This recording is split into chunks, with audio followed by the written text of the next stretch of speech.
I'm not afraid of everything. I'm afraid of very few things. Like what? Illness, death. Yeah. How'd you get peace of mind out of the other shit? Well, when I was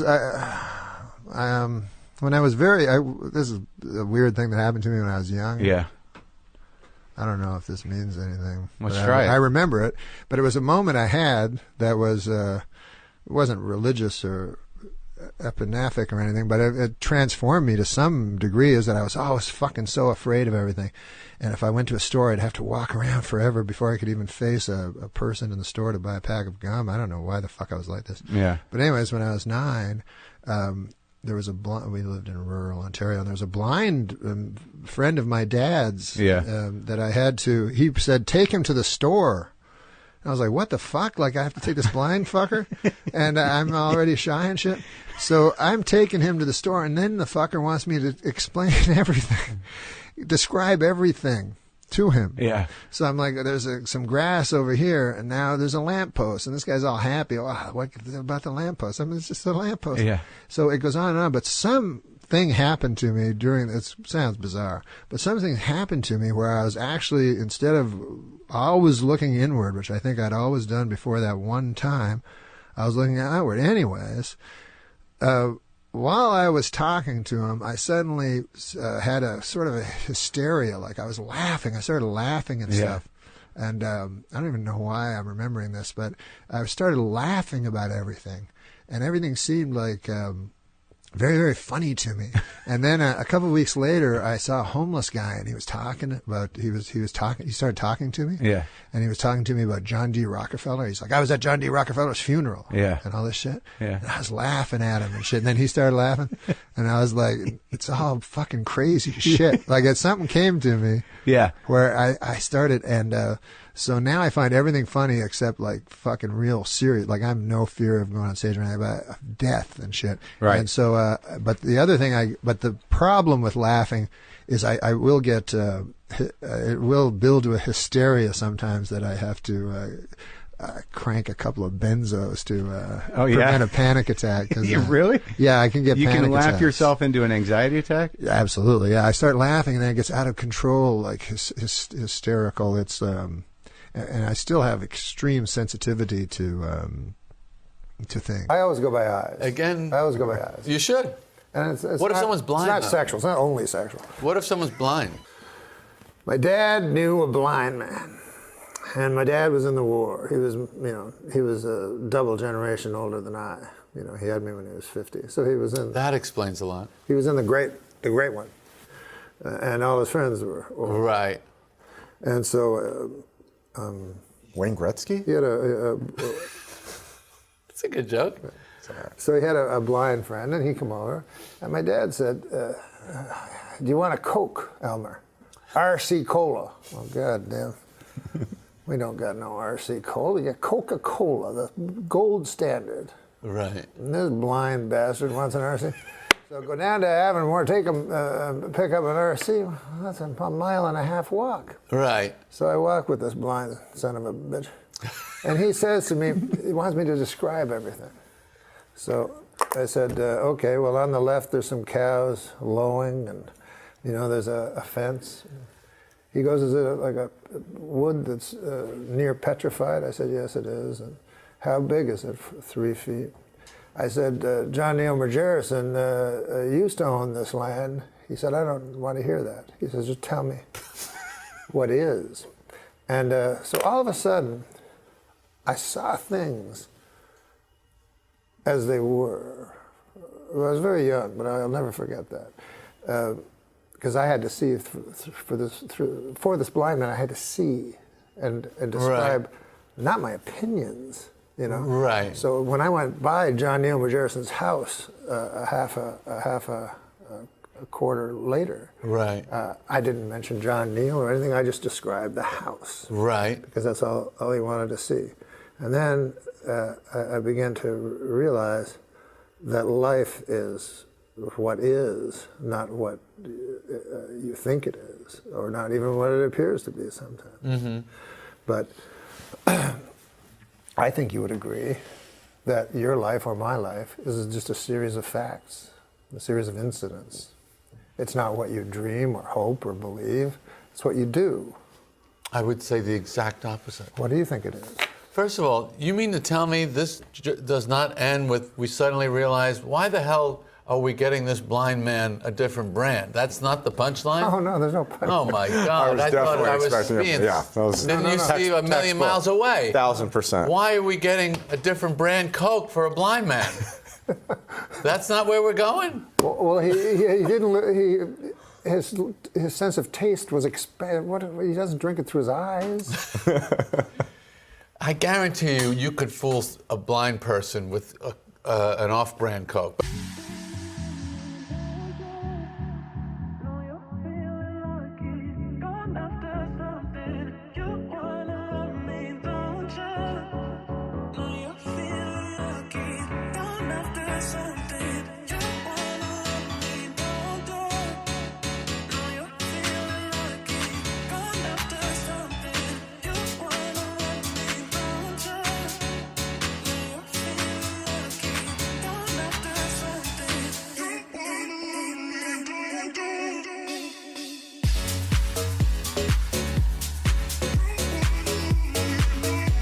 A blind man felt Princess Diana's face last week and said she is the prettiest woman I've ever seen. He then picked up a toilet plunger and said, "Thank you for this royal scepter. I shall treasure it always." And then when I see your stand-up periodically, I go out, well, God rest his soul, Norm, but remember you and I and Norm recently. Oh, that was the last damn. time I saw Norm. That for sure. Yeah, I mean, maybe me too, because he wouldn't during Corona, he didn't say what was going on. So he just say, I can meet in a week. And I go, all right, we'll go to this restaurant. Outside? I go, no, I mean, you So can there come were to my house. breadcrumbs there. But we did this fucking gig, me and Dennis in Oklahoma. So You guys played that big giant Yeah, casino yeah. in Oklahoma? Yeah, right up an hour Yeah. south of Dallas. TriStar. Yeah. I think it's Do we called take a TriStar. plane or something? Yeah, all and of us we together? just left. So Can you imagine us three idiots? Oh, yeah. You guys took, Norm, I remember you guys talking about this. So gig. listen, I had a Yeah. headache, Dennis. So my neck was all fucked up as per usual. So we're driving over there, and Norm goes, "Do you want anything?" And he's clutching like a falcon. He's got like some prescription bottle. I go, "Oh, I think I'm all right." And he goes, "Do you want fentanyl?" I go, "Fentanyl?" And That's very Norm. I go, isn't that the one everyone ODs on? He goes, "Yeah, but you just dose. You don't overdose." I go, "Oh, okay." I mean, that kind of makes sense. Was he kidding or I don't was know. it real? that's the That you can't tell with Norm Norm. was like Andy Kaufman if he could have Yeah. written jokes. You know, it wasn't all. Unless I loved Andy, but it was theater Right. pieces. Norm was like that. Yeah. but he had such Weirdo an with agile. jokes. You know, Yeah. the first time I heard about Norm was I was doing HBO. No, I had a talk show that was syndicated. Oh yeah. And somebody said that there was a new kid from Canada, and they had glimpsed him at the Improv. And I said, well, he said, his name's Norm MacDonald. I think it was Eddie Feldman told me this. And I said, well, tell me, what's he like? And he said, I just remember one joke. Remember he used to do that great joke about, I feel sorry for the homeless guy, but I really yeah. feel sorry for the homeless guy's dog, because, you know, the dog's thinking, this is the longest fucking walk. I mean, do we go in anywhere? Because I could do this on my own. I laughed so hard at that joke. Yeah.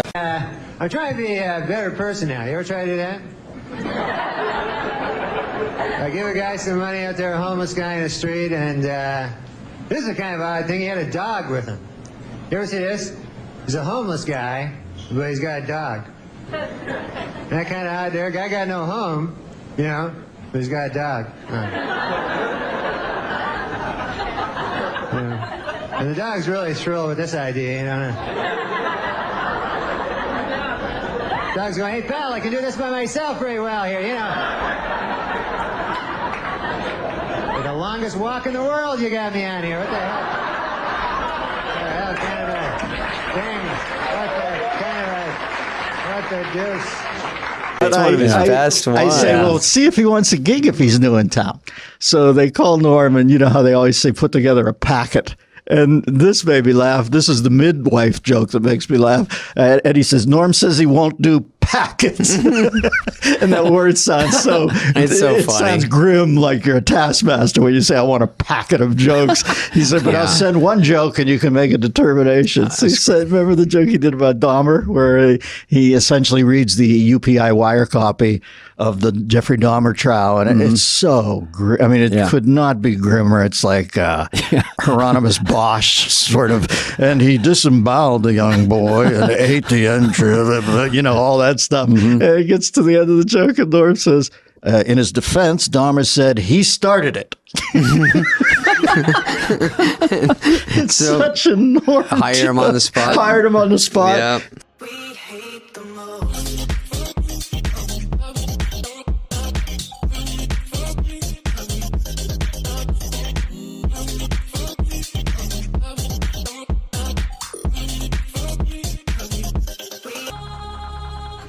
Serial killer Jeffrey Dahmer was attacked and killed by another inmate this week. Just before the fight, Dahmer threatened, "Hey, don't mess with me, pal. I used to eat guys like you for breakfast."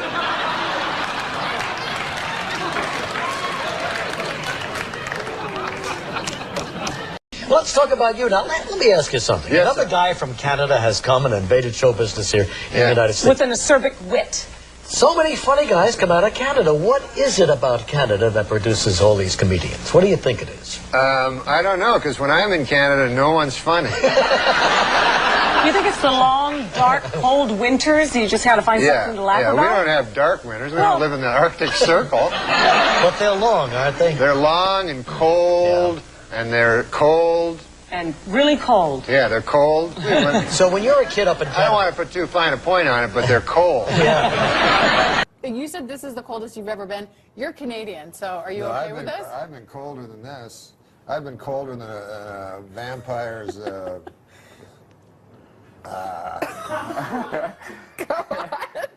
on. That's like We're an 8 waiting. a.m. joke. Yeah, we can do it at 7:19. The stage is yours. Are you drunk? Because all you did was ride a cooler and you're sweating. I am. Well, it's hot it's hotter than a $2 Well, he's pistol got like in here. 12 layers on. Yeah, I think. thought it was going to be really cold. Well, you're from Canada. This should be springtime for you. No, I know I'm from Canada, but I'm still a human being. Like it's not like we evolved differently. Yeah, no, I'm from the frozen north. Yeah. Yeah, it gets colder than It gets colder than a. Oh, here it comes. Get your finger on the panic button. No, it gets colder than a vampire's demeanor. Okay, that's better. Wow. Surprisingly cerebral. Well, let me ask you something. Now, I knew you when you started here in L.A., but you're from Canada. Yeah. You started in Canada. I did some gigs in Canada, and it's a little different, isn't it? It's kind of rough there because they got like a lot of people that like hate me. Oh, well, that could be a disadvantage. That's rough going in. But it was all like, you go to these crazy places like Medicine Hat or Red Deer. Yeah, yeah. Or I played one place, Head Smashed In, Buffalo Jump. It was a crazy place. Yeah. And you know how I got his name? It was a guy, in the old days, the buffalo used to run and open in the plains. It was beautiful, way back in the 70s. And they would run. And so the way they'd catch them is, Jay, they'd dig a hole with a shovel. Right. Dig a hole. Yeah, I got you. Yeah. And then they dig the hole with the shovel, and then the buffalo, they're dumb animals. They just run, and run and run and run, and then fall into the hole, right? So one time this Indian dude, a brave, he was digging the hole, and he didn't hear all the buffaloes were already running. And then all the buffaloes fell on his head and smashed it in. So then they called the town Head Smashed In Buffalo Jump. It's a very unwieldy name. Really unwieldy name. Yeah. And you played gigs there? I mean, what were the audiences like? They were horrible. Man, they hated my guts. Yeah. One time I kissed Relic. The Beachcombers? Yeah. Were you on a ferry or? No, that Indian guy from the show gave me some bad heroin. That's not true. No. You made that up. I didn't make that part up, but I did have a long kiss with Relic. For a show or just well, party? Yeah, no, I was supposed to be on the Beachcombers. Right, that would have been awesome with Jackson Davies too. Yeah, yeah. And turns out I was never going to be on the Beachcombers, and I was just going to be in Relic's hotel room. What, were you in Vancouver? Yeah, I was in Vancouver, and I'm like, this is going to be the greatest. I'm going to be, I was supposed to be like the new breed of the beachcomber and everything. That's what Relic said. So this is a next generation beachcomber thing? Exactly. Okay.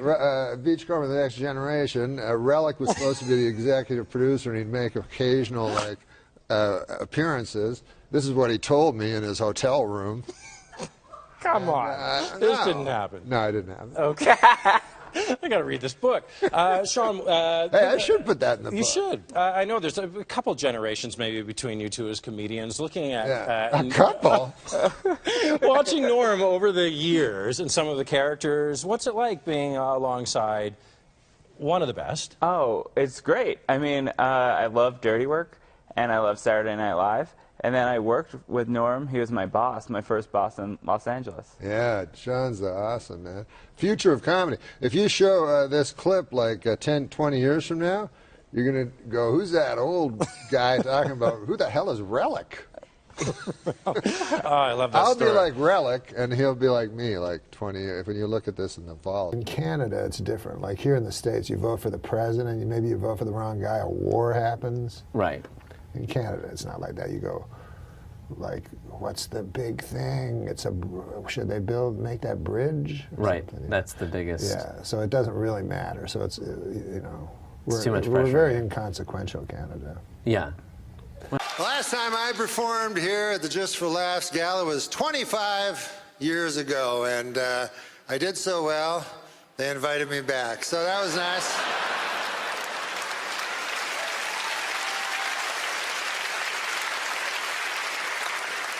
I love Montreal, my God, and call me an eternal optimist, but I really believe in my heart that this is the year that the Expos are finally going to win it all.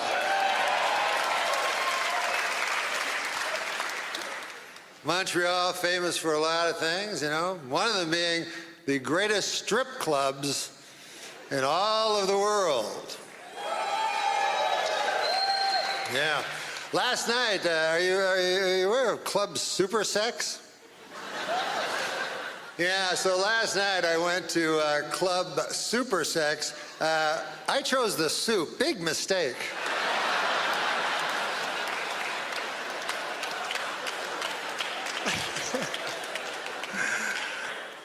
Hey, big election coming up, and in Canada, this is the difference in elections in America and Canada, is elections in America mean something.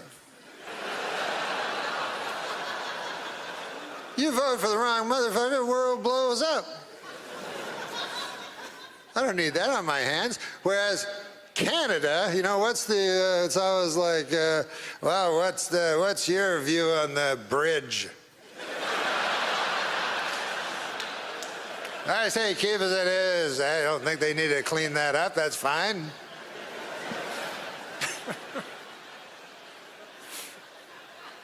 It was easy when I was young to vote because it was simply, you just didn't vote for the French guy. It couldn't have been an easier choice. As a matter of fact, I almost feel like coming back this fall just as an homage to my late father and not vote for Trudeau.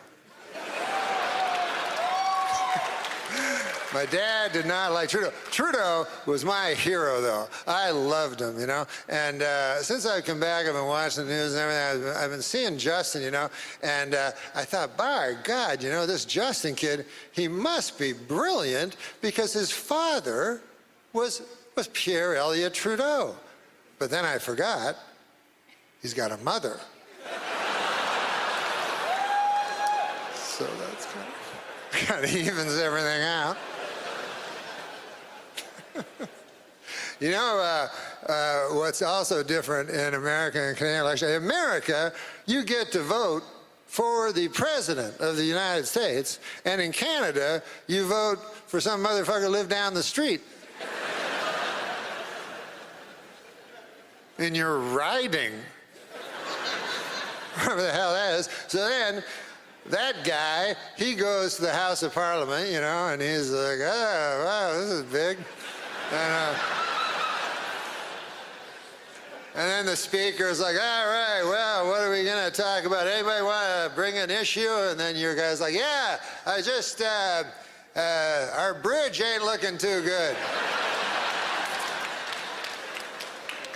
The speaker's like, what the fuck are you talking about? I go, no, I'll sit down. Sorry about that, I was at a party with a friend and so I noticed you first. And you returned my gaze, knew how to quench my thirst. You took me to that room like a dream come true. The dance you performed was just for me and you. Kisses on the neck, then you work your way down. Let yourself go for me all around town. Seductively stood before me, but it feels so good. Thank you and good evening. I'm Norm MacDonald and I could not be more excited to be here. You know, when I was asked to host the Canadian Screen Awards, I called my good friend Chris Rock and I said to him, I've got some great news, Chris. I'm going to Canada. And he said, I've got some great news too. I'm hosting the Oscars. What are you doing in Canada? And I said, you know, visiting some family, friends. The usual.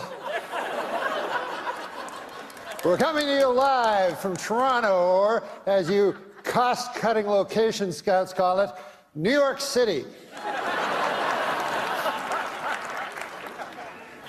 Never has there been such an assembly of great Canadian talent in a single location that did not have to be Zamboni'd first.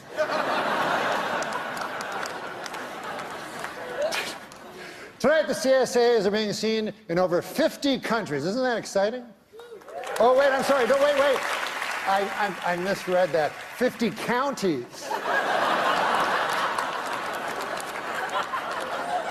And a couple of regional municipalities. We are here to celebrate nominees for their wonderful work in Canadian cinema and television, which is a lot like celebrating the Northern Lights. You probably haven't seen them, but you've heard they're amazing.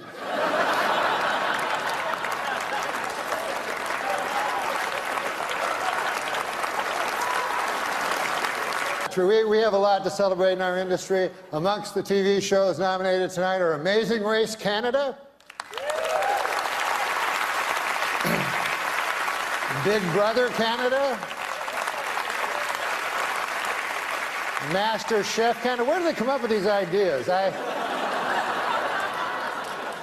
But it's been a wonderful year for Canada. It's been a especially great year for one little guy, one adorable little Canadian youngster who's already accomplished so much. Of course, you know who I'm talking about, Justin Trudeau. Hasn't he had a wonderful year?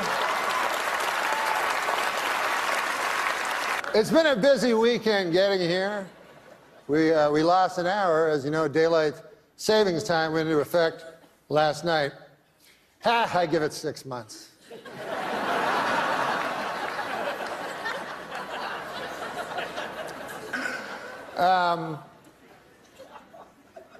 Well, we're going to start the show, but I was... It hasn't started yet, you didn't know. I saw a wild look of alarm cross your eyes. But I was backstage yesterday, and we were doing rehearsals, and I asked, what is the statuette called? And they said, it's called the Canadian Screen Award. And I said, well, that seems kind of dull. Like, what? That's the name of the award? And they said, well, we've been bandying around different names, but none of, they said in Canada it takes a long time to get stuff done and stuff. But one of them that they said, one of them they mentioned was the Candy. And I think John Candy, I mean, who doesn't love John Candy?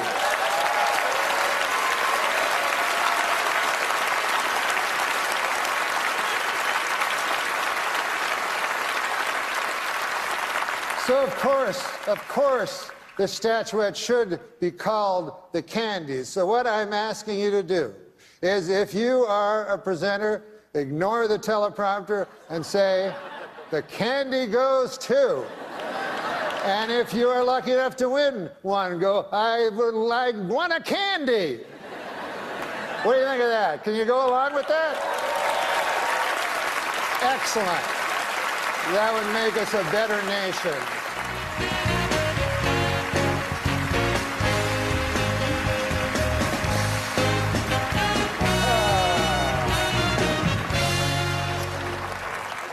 I am not here to upbraid. However, I think I made it quite clear that these awards should be referred to as the candies. A 9-year-old child knew. Are you so burdened with this preposterous technology?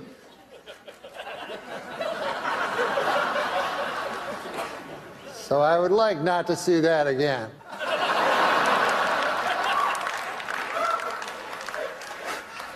You know, backstage I was thinking how different things are since I moved to the United States. You know, now I'm in the United States. One thing I've noticed about films, I don't like foreign films anymore. You know? They're all like artsy, kind of not my cup of tea. But when I grew up in Ottawa, by God, I loved foreign films. You know, Star Wars, Smokey and the Bandit. Do you remember that one?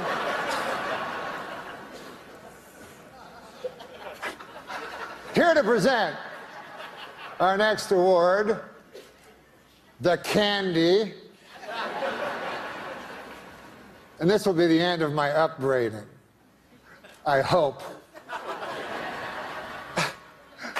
George St. Kitts and the Candy Band. Who can take a sunrise? Come on, guys. Sprinkle it, but they can't. Well, whatever. Well, our next presenters are political people. And it made me think, because I was just told Cape Breton Island, I don't know if you know this, but they are offering sanctuary to anyone that lives in America after Trump is elected president by a landslide. And I agree with this in principle, but why Cape Breton Island? I mean, can't I just flee to Toronto? Do I have to leave the fucking planet? I mean,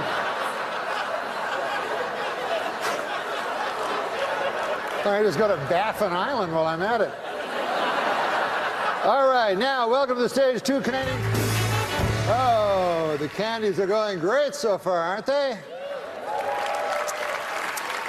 I would like to say to Eugene Levy that there's no reason to be ashamed of your son. My son only this morning punched me in the chest really hard. Listen, I have some good news. I just found out that all of you here tonight will be getting a swag bag. Yeah. Just like the Oscars. I haven't seen one yet, but why don't we take a look and see what you're getting? I'm going to call Megan, our golden girl, out. Megan, our golden girl? Hi, Megan. Come on out here. Ah, you brought the swag bag. Yes, can you hold it open? And then I'll take things out of the swag bag. What do we have here? A loose pancake.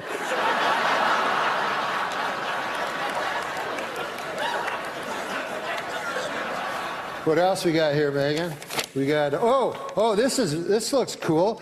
It's a CD, you know what they are, of Nelly Furtado singing all the national anthems.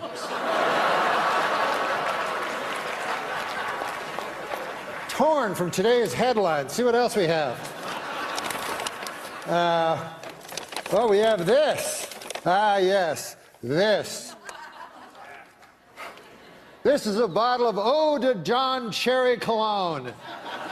It's for the gentlemen in the audience. Now, what else do we have? Hopefully something a little funnier than the last one. Here. we have a 30-minute massage from producer Robert Lantos.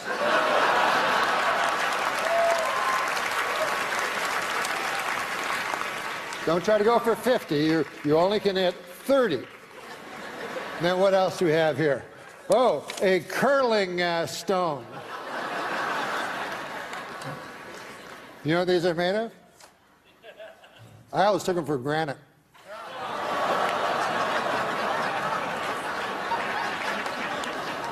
Last time I take a joke from Martin Short. All right. Megan, just do some house cleaning here. Having a hand for Megan, our Golden Globe. Natural mistake. All right. Listen, guys. For some reason, I've been told to stretch. So,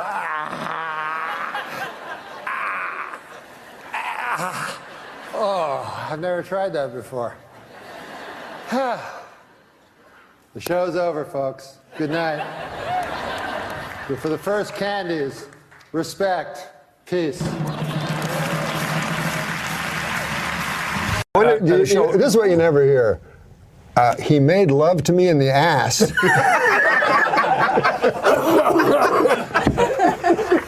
That is true. You never hear that. Odd.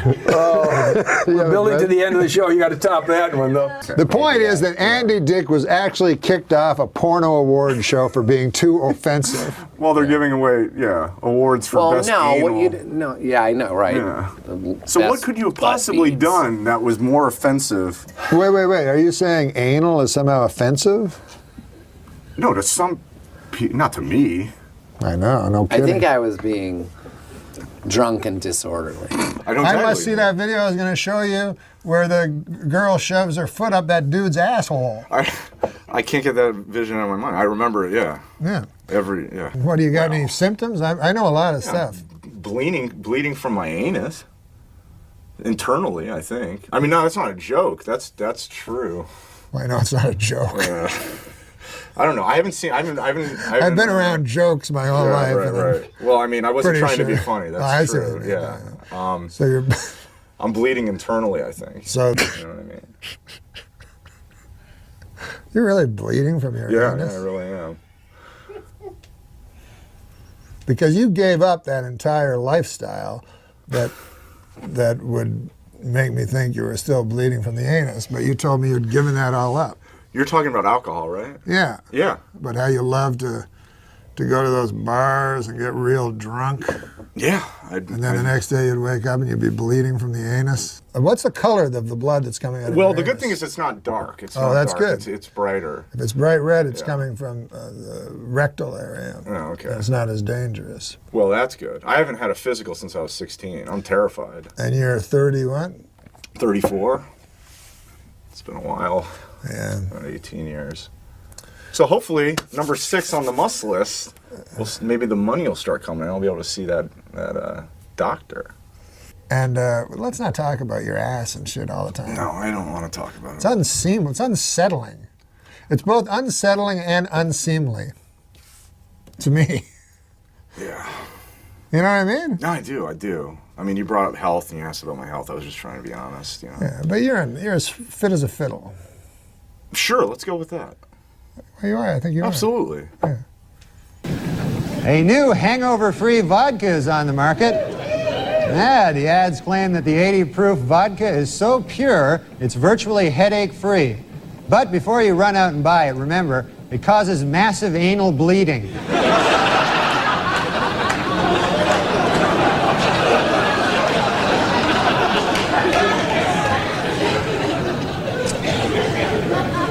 Well, troubles continue for New York Senator Alphonse D'Amato. A week after offending many Japanese Americans with his impression of Judge Lance Ito, the senator entered a New York hospital complaining of mild chest pains this week. Attending physician, Dr. Hikuru Akosaki, examined the senator and found nothing serious, then performed a 6-hour rectal exam just to be sure. At the Davis County Jail in Utah, this in, a judge has ordered that 17-year-old Wes Howard be placed in the general prison population after he complained of being unfairly segregated from the adult inmates. The judge came to this decision over the strenuous objection of Wes Howard's ass.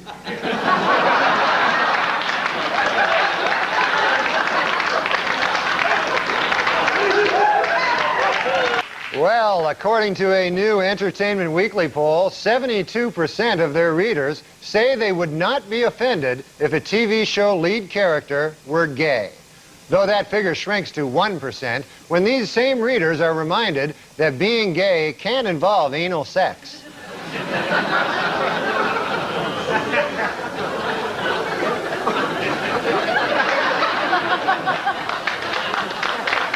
Billy, you know, it's always like, hey, my dad, anally raped me or something, you know? I mean, who of us haven't been anally raped by their fathers? I mean, really.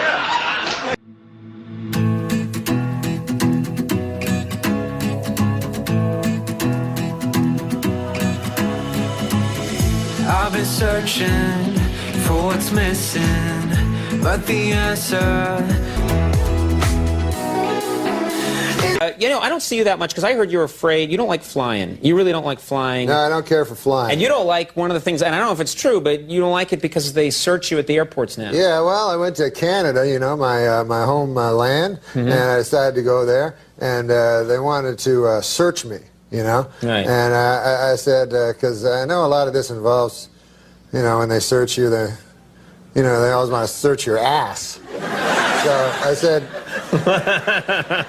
Well, not always. Well, they don't always want to go down there. That's what this character wanted. Yeah. He thought there was something suspicious looking about my ass. So he's like, I go, well, when we go in the back place, are you going to take me in the black place? Are you any chance you're going to search my ass? And because I don't even want to know what's in my ass. Yeah. So he said, well, yes, sir, that's what we will be doing. So I said, you know what? I don't care for Canada that much. It's not worth that. Yeah, I just went home. Canada's a nice place and everything like that, but... Well, also, the way you say it, and I'm just going to point this out, when you go up to someone, any chance you're going to search my ass, it almost sounds like you want them to. That sounds bad. Did you notice that? Yeah, that's true. It sounds a little... the way you say it, it's like, hey, any chance you're going to check the old ass? That sounds like you're wanting them to do it, which might cause problems. Well, you know, John Glenn actually got searched. I read in the newspaper. You know, the astronaut. The astronaut. He wanted to get on a plane, right. And they decided to search him because of this incredible danger he poses to. They walked on the damn moon. You think he'd get a free pass for that? But no, they're fiddling around in John Glenn's ass. I can't believe that. It's ridiculous. She is Darian O'Toole. All right.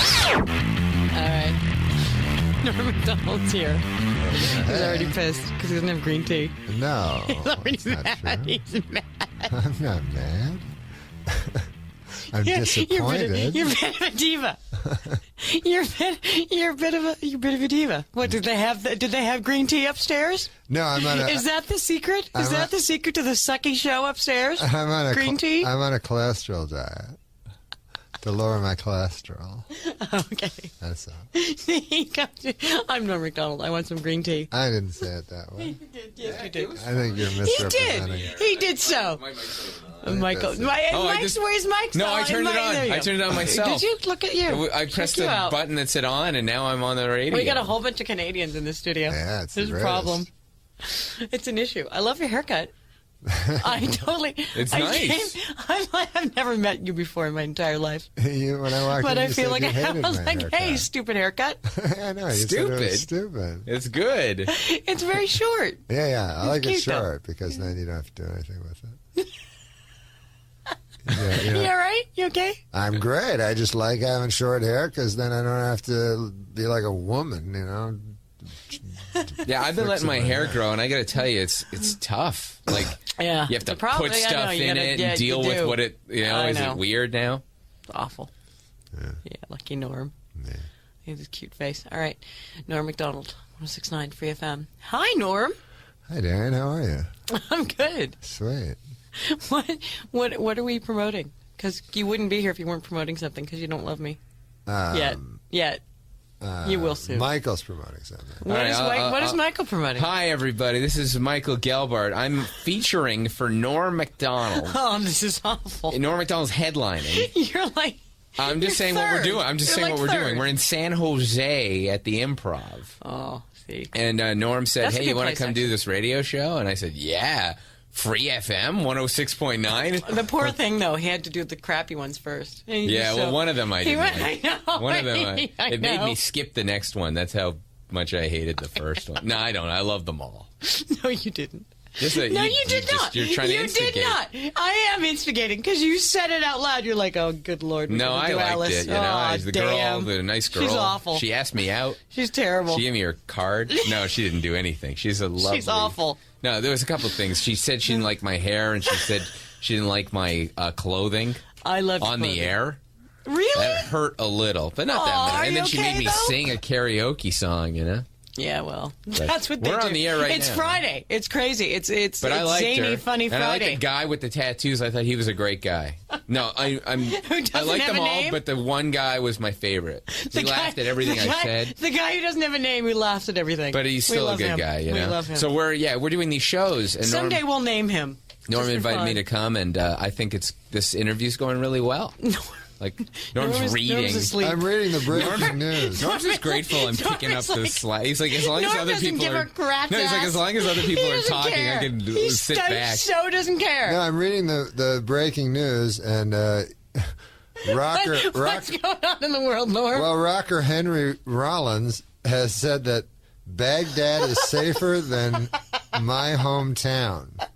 I guess his hometown is like the worst place in the world or something. Was he from Louisiana? Where is he from? Where is he from? You really are reading the breaking news. Oh, he's I'm gonna from let you, too. Santa Barbara. Oh, well. What? No, Santa Barbara is way safer than Baghdad. I would say. Yeah, I would say so. Santa Barbara, like, nothing bad ever happened. Did Michael Jackson live in Santa Barbara, though? Never. No. Because I thought he was from there. No, that's Santa Monica, isn't it? No, Michael Jackson? Neverland Ranch was in Santa... I don't know. I don't know. I'm making it up, even. But that Henry Rollins, I always thought he was good. Is Norm even here? Yeah, he mentioned Henry Rollins. Well, you guys are shutting me out. No, you want to join in? You're having your little love fest. Let me tell you something about Norm MacDonald. I've worked with the best, and he's my favorite. Why do and all of your TV shows that suck? What happens? What goes wrong? With what? Because you're so funny. I adore you. With what? What goes wrong with what? Your TV shows. Well, here's the thing. You tried like the ABC thing. What the hell was that called? It was awful. I'm a stand-up comedian, right? You thought the Norm show was awful? It's terrible. I am a stand-up comedian. Yeah, you are. And I'm a very good stand-up comedian. So when you're we all know what we're good at. Yeah. I'm a great stand-up comedian. I'm a great stand-up comedian. So what happens is in Hollywood, if you're a great stand-up comedian, they go, how would you like to do a horrible movie? And how would you like to be terrible in a bad sitcom? No, I love the movie. That's the way it goes. The movie I thought was funny. I wrote the movie. It's weird. Did you write that? Yeah. I didn't know that. What's weird? The movie was very funny. Show business is the only place where if you're successful in show business, people think in the street it's okay to tell you your stuff sucks, but no one goes to some doctor and says like, "My God, you that guy died in surgery. You're like the worst doctor," or even like exactly. Even if you live, but when you do something out loud, people come in and say, "You know what, you suck." Yeah, you're or like every day. I don't know I if get that's so every day. fair. Like to go up to some teacher and go, "You're the worst teacher in the whole world." You're the worst accountant ever. You can't even count. Dan in Fremont. You want to talk to Darian O'Toole and Norm MacDonald, who's incredibly shy. He's so cute. Darian. Hi, Dan. Hi, how are you? Welcome to 106.9 Free FM. Love your show. Love to do you. I mean... oh, well. No, Norm, I saw Norm last night. He was... he made me cry. He was so funny. Yeah, he is. The jokes about death, I mean, you could take something like that and make it hilarious. Nothing funnier than death. Nothing funnier than dying. The heart attack stuff, oh, man, it made me cry, Norm. Thank you very much. That's all I had to say. Keep up the good work. Love the show. Thanks, Sally. All right, thanks. Bye-bye. Bye-bye, Dan. You're so shy. To me, you're like, thank you very much.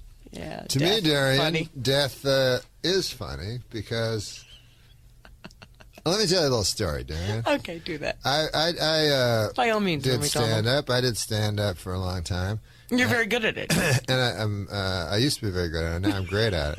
But I happened upon Sam Kinison, who's a comic genius. Love him. Yeah. And so I was He was amazing. I was doing bits about dogs and cats and so forth. And he told me you can talk about anything you want on stage. He said, "What are you most interested in? Just talk about what you're most interested in."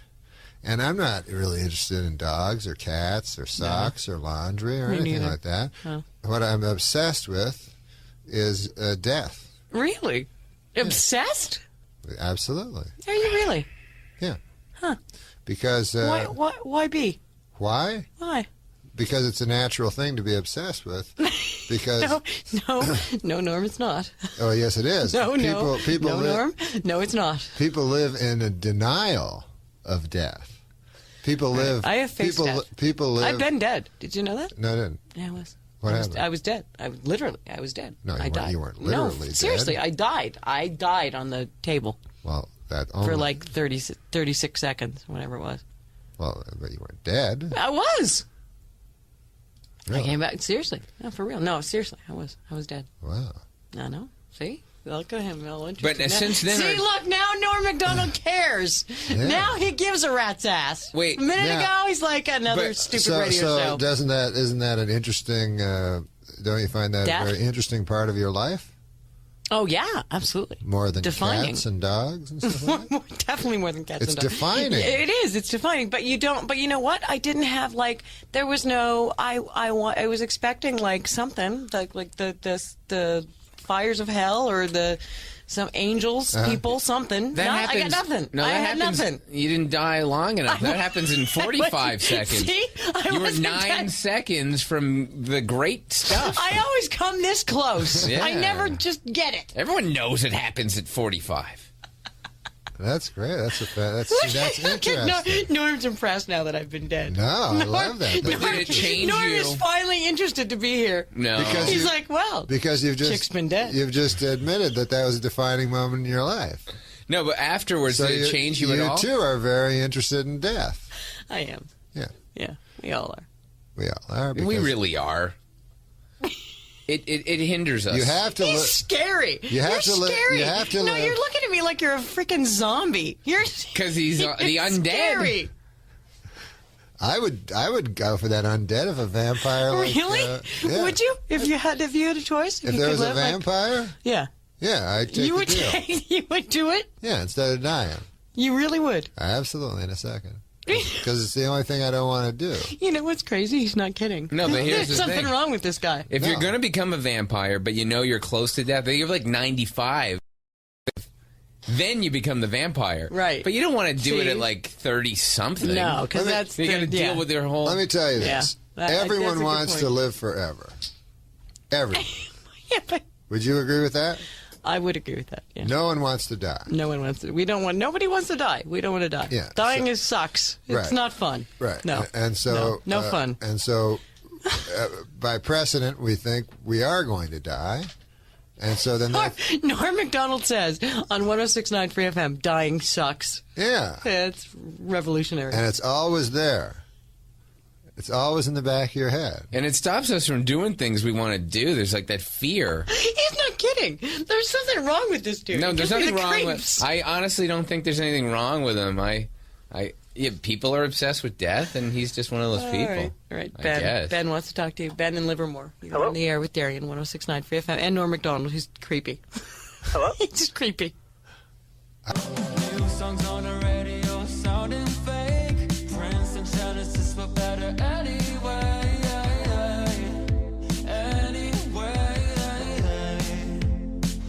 Am I just being too I would think it would be creepy. A guy who You're wanted to creepy. die. You're creepy. A guy who wanted to die would be creepy. Hi, Ben. Hey, what's going on? Not much. How are you, pal? I'm doing well. See, now he's friendly. Look at him. Because, you're talking about death and everything like that. Yeah. And I think it's kind of ironic but awesome at the same time that you play death on The Family Guy. Oh yeah, I did. Oh, play yeah, death. you That's did. right. You did. That's right. You Probably played the Grim Reaper. I That was very love it. Every funny. time an episode comes on where you're on playing death, I'll TiVo it and watch it over and over. That That's nice. Thanks, And man. any of the films you've been in, they don't suck. That's right. You're nice. Oh, that's not good. Ben, that's not nice. What? No, she said they don't suck. Yeah, you're the one who says he's horrible. You're the one that said that. You're the one that said they suck. No, you said his TV series 3 years. It was on the air for 3 years. Was terrible. No, it wasn't awful. It was. Just she fun. hangs up on Ben. That's a terrible thing to say. Yeah, how dare you? We have a point to make about him being awful, and you're ruining it. Oh my God. And weird and creepy. And you never even mention my name. You just keep saying we're here with Norm MacDonald. And you don't even know my name. Michael. Yeah, all right. Michael what? I don't know. I have no idea. Michael Gelbart. Well, you said it with hatred. I just... You didn't say it like you love him. Yeah, you hate me too? Oh, my work sucks also? You said it with total disdain. Yeah, I don't love Michael him. Gelbart. I don't love him. I love myself. All right, we're going to take a little break. All right. Norm MacDonald, who I do love. Still not mentioning me. I'm still loving Michael. I don't know who the hell he is, but I love him. I don't know who you are. I explained. I'm the one who set up the explanation as to why we're even in town. You're the guy who's bitter that you had to be upstairs. That's all I know. I love you for that. I love you for that. Yeah. Yeah, we had to do the crappy show to come to Darien. 10:35. Henry Rollins no, it's was all right. on an airplane. Henry Rollins. Reading By a the way, book- Henry reading a Rollins was book born in called- Washington, D.C. He By was the way. reading a book called Jihad, The Rise of Militant Islam. Are you still on the air? Yeah, we're And he still thought it was there. strange that they questioned him afterwards. I loved the first radio show, by the way. I thought it was great. I don't know why you keep... You did not. Yes, I did. I No, love you that did girl. not. I'm marrying her. You hated her. Yeah, you want me to hate You her. wanted her You dead. hate her. I do. Total. You admit that? Totally. Does she? Do you guys She's fight? awful. Oh, good. Told her she came down here. I want her dead. You guys will work it out. No, we won't. And by the way, it's out. Is that Bush live? Oot? It's totally live. We're still, yes, guys, we're still in the air. All right, Norm MacDonald and Michael. We're on the somebody. air. Yeah, Johnson. totally. Michael Johnson. Michael 106.9 Free FM. All right, Norm MacDonald is in the studio with me and with Michael somebody. Michael O'Toole. Huh? There we go. It's your last name. Norm's like, I don't know. Norm's like, I got nothing.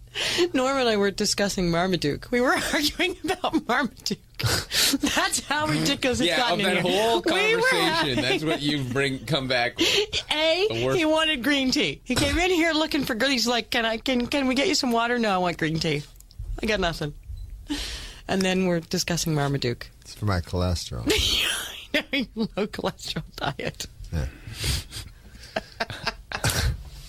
Now, Marmaduke, that hound would get in some fixes. Yeah, he was giant. He was a big dog. That was the big joke in Marmaduke, was that he was so big, right? Yeah. It was awesome. But he was dwarfed by, the people in the house. No, he was dwarfed by the big red dog that came out later that took the concept to a whole other level. Clifford, but it skewed exactly. younger. Yeah. And then there was Beethoven, and all hell broke loose. Yeah, Beethoven. I'm with Man, I can't believe the Marmaduke people didn't sue over the Beethoven movies. Beethoven, apparently in the third movie, was blind or deaf. I couldn't remember. That was the plot. He Blind or deaf? No, that was the plot of the third One or the movie, other. that Beethoven goes blind.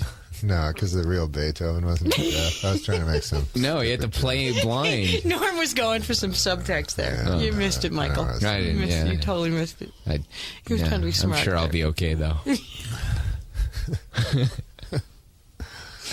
Oh my God! So you're what should we ridiculous. talk about? We should talk about where you're playing, because I should probably plug like where the hell you are. San Poor Jose baby. He's Improv. like, do I have to do another Playing the awful radio show? We're playing the San Jose Improv this weekend. Oh, that's a good club, actually. Yeah, it's a great club. It is. It is. 408-280-7475. Improv.com. Not that difficult. We have a person I want to talk to. Jenny in Union City wants to talk to cool. Norm MacDonald. Union City. New Jersey? She's on, probably. Somewhere near there. Yeah. Jenny? Maybe. Hi, Jenny. Hi, good morning, guys. Good morning. Hey, I wanted to tell you, Norm, you are just the most laid-back, hilarious guy. You are just really gifted with humor. I mean, keep it going till you're at least in your 90s, huh? Ah, that's sweet, man. That's Hey, very nice. about this whole, dying thing, it's not like I'm, at a bridge about to jump and you're my last call or anything. Oh, But good I don't Lord. think it's such a bad idea, to, go to the great beyond. I mean, it's got. He's obsessed, though. He said he's well, obsessed. wait a minute. Going to the great beyond, that's not dying. That's just living. Well, I haven't got that part, so it wouldn't scare me at all. I mean, I would pretty much welcome. Well, it's not scaring you because you're not going to die. You're going to just go somewhere else. Well, yeah, but I think it's going to be peaceful, and it's not going to be. Oh, whoa! Right, but Jenny, You didn't drop her. Jenny, you're not going to be dead. Okay. What the heck am I going to be then? You're going to be alive somewhere else. Yeah, I mean, I'm not afraid of that. The concept of heaven or hell is that you are still alive there. Like you're still, Jenny's still like. Jenny's still Jenny. Yeah. Instead of just asleep forever. Yeah. What if you feel like you've kind of been living in hell here? Heaven looks pretty good. Well, but you're still alive, and of course, if Yeah, I'm just saying that to be afraid of it or anything is crazy. It's someplace. I'm not afraid of going to heaven. I'm afraid of dying, and I'm afraid of What dirt. are you afraid of? I'm afraid of being smothered in dirt. Yeah, me too. Actually, I'm all about not cremation. Aware of that. You're long gone past that. It's you. You're already up above watching your own funeral, probably. Probably. Yeah, probably. Why not? Why wouldn't you get a view of that? See all the people that cared about you and hear all the great things. Well, no, but if I was certain that was the case, I wouldn't be afraid because I wouldn't be dying. It's the uncertainty of it. Well, I think they need you up there at some point, to keep everybody laughing. I really do. No, yeah, there's great go. comics up in heaven. Believe They don't need me, Norm. They got Pryor. I got Lenny Bruce. Yeah, we got people. When's I Norm love gonna the come? Who needs idea him? of heaven. Who needs him? I love clouds. I'd like to learn the harp. I love all that stuff. Like to learn the harp. I don't know which way he went, but I'm hoping he went up because he was my, Who's this? Sam Kinison. I love Sam. I love Kinison. Sam. He was great. Yeah, he was a wild one. You know what? He was a nice guy too, though. Elevator he went on, but hopefully he was a nice guy though. He was a very sweet a fun man. person. Yeah. Yeah, he was a very sweet man. He was a good guy. And Thank you very much. Jenny, you're still there? No, she dropped. Yeah, well, if you're still listening, Jenny, the last thing that Sam did was speak to his Savior before he went. So is that true? Yeah. Are you making that up? No, I'm not making it up. Because you're a little bit crazy. Because he survived the car accident. Norm MacDonald, you're crazy. He was alive for 5 minutes. And is it true that you were in Canada? You were somewhere in Canada God. and you were like high on pot and they stopped you? Is that true? They stopped me doing what? They stopped you and you went, sorry, I'm high. They stopped me. What do You mean were they like stopped waiting me? for a bus? Is that true? No? Why would they stop me if I was waiting for a where's bus? the story? Isn't the story? Chad knows the story. My producer knows the story. You were somewhere in Canada. You were, like, Michael yawning. You were high on pot, and they stopped you. But I don't know what you mean. Is They that not stopped true? me. They stopped you. Like, the police stopped and said, hey, you, are you high on pot? No? Are they allowed to start with that? Yeah. Like, aren't they supposed to say something else? They might have said like, hello. evening, sir. Seems like What the are you worst doing? investigator ever. Yeah. The worst Columbo ever. Can't get. What's the matter? Chad's angry. Yeah, because you're definitely misquoted. Yeah, You're misquoted. is it true that you were ever on a bus? What kind of question is that? And the cop- I said that I heard a story that He was high on a bus. that Norm was going to do a show, and he got on one of those In big Ontario, right? in Ontario, and he got on one of those big charter buses, and I heard you got on the wrong bus by accident, looking at you. and it took you way out into Western Ontario, almost to the prairies, and that's when you got off and realized that you were in the wrong spot. And you And were high. just This sitting story there. is so different than what we just I know. heard. I know. She is has not a listener. She She has does no not retention. listen. So the story that I heard was you got on the wrong bus. Right. You ended up going like far away from the comedy club. Went to You stepped Grand off, Prairie, I and remember then you that. just. You remember? Yeah. Oh, yeah? All right. Okay. Oh, well, that doesn't sound like the But pod story. Not at all. A Not at all. policeman never came to me and said, "Are you high on pot at a bus stop?" No. Because that makes it so much more fun. You got to be really careful with what you say, because it. But I will say, one time I went to One time. I went to join the Army, because right. When you're a young kid and you're a bum and you don't know what to do, then your last resort, you're always like, well, I can always join the Army, right. So me and my buddy were I'm always one step away from the Army. And I said, all right, well, let's go join the Army. So we went in, and the recruiting guy was asking us questions. So he was like, blah, blah, blah. And then he goes, have you ever done drugs, And so I go, I thought you were supposed to tell the truth, So I go, yeah, I've done drugs, I smoke pot and stuff, I don't do serious drugs, but yeah, I smoke pot. And then he goes, okay. He goes, I didn't really hear that. He goes, let me just ask you one more time, did you ever smoke pot? So then I thought he wanted me to be more honest. I went, oh, yeah. Yeah, a lot. And then he's like, listen, why don't you come back next week? Like, he couldn't come right out and say, like, don't say that. But I guess you can't get in the Army if you've ever smoked pot. Or if you ever... Really? If you admit to it, I guess. Is that the truth? I did not know that. Yeah. I did not know that about the Army. See how I learned things? Ryan in Berkeley. You're on the air with Darian on 106.9 Free FM. Hey, what's going on? Hey, welcome. You and got here's Norm Norm. MacDonald over there? He's right here. How are you? Norm, hey, how you doing? I'm a big fan of yours. Watching you for a really long time. I love Dirty Work, one of my favorite movies. Ah, thanks. I like that movie. That's a good movie. That's a funny movie. Man. It's the best. Hey, I got a question for you. I was watching this stuff, I think it was with Jim Brewer, and he was telling me, he was saying that when you worked with Saturday Night Live that you were kind of like a rebel and you didn't really care about anything. Yeah, that's true. That's interesting. I didn't really... What happened? Because who was it that didn't like you? Thank you very much for calling, Ryan. Who was it that didn't like you? Because you were so funny. And Kevin's coming in. Kevin Nealon's coming in. And I love Kevin, yeah, but he's a good guy. But I'll tell you what, though, when you did the whatever it's called, the news, whatever you called it. Yeah, fake news. Yeah, whatever. You couldn't memorize the word fake? The whatever you called it news? Thank you, Michael, for pointing that out, you idiot. Hate you, Canadian bastard. But I did. I loved it when you were on, but the guy didn't like you, right? What's his the guy name? didn't like me. Don Olmeyer. He was like, get rid of you. You guys both, you and Darian both got with OJ. Yeah. No, you went after OJ, and you were always going after OJ. Yeah, OJ sued me. OJ tried to sue her. He sued me. Cool. I know, isn't that awesome?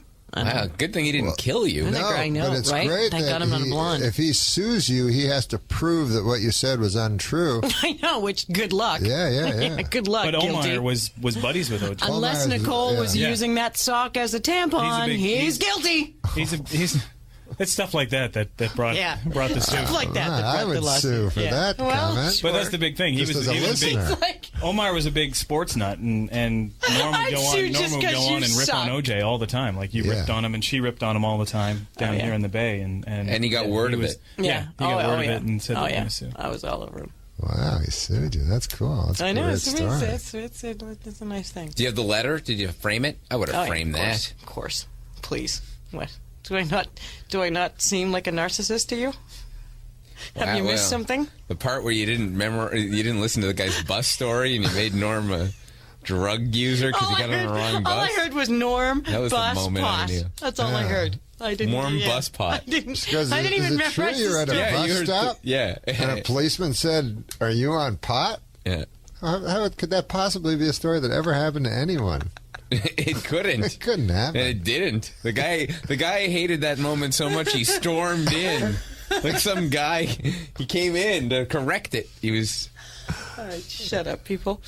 All right. By people, Alex. she means me. Yeah, totally. Alex in Santa Rosa. You're on there with Darian on 106.9 Free FM. And Norm. And Michael. Hey, how you doing, Norm? I'm a big fan. Nobody cares about me. Or me. No, they don't care about us. Norm's a It's all special about guest. Norm. Hi, Alex. Hey, I was a big fan from your SNL days. I've got a quick question for you. Sure, pal. Did any celebrities that you ever impersonated ever kind of comment on it? Like, what did Burt Reynolds ever think of your Burt Reynolds impression? Oh, that was excellent, too. Well, when I did impressions of guys, Good question. I could only do impressions of... Why do you cut them off all the time? Maybe we could have a dialogue. Just clicks out like Larry King. Okay, so now I have to answer a question that... Yeah, the guy's not there to add something. I could do the guy's voice. Yeah, go on. Tell me more, man.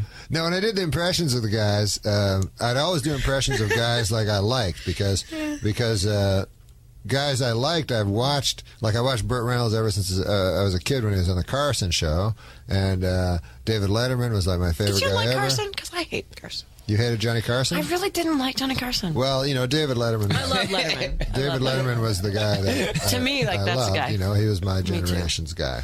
Me too. But I think we're the same age. How old are you? so I'm 42. Oh, you're old. So I did impressions. I know I'm old. So I did impressions. No, you're not. Listen, I've seen more sunsets than I'm about to see, and I understand that. But and Mr. Obsessed with I'm Death. well with that. He's 42. He's obsessed with death. But Crazy. So to answer the question from the guy that you kicked off the radio, that I did impressions of guys. I always did impressions of guys I really liked because I listened to them so often and that I try to be like them and stuff, and I could do impressions. So I always liked them. So Burt Reynolds was really funny. He was going to come on the show because I wrote this sketch, Celebrity Jeopardy, just so I could do my Burt Reynolds. Oh, that was good. And then Burt Reynolds wanted to come on the show and punch me in the face and beat me up and then take over, and then he'd be an idiot too. And I thought that was really cool of him to do. That's nice. I like that. Right. did it happen? Elmer in Nah. Santa Clara. Yeah. Hello. Hello? You're on the air with Darian and Norm MacDonald. Who is it? 6950. Norm Elmer. MacDonald.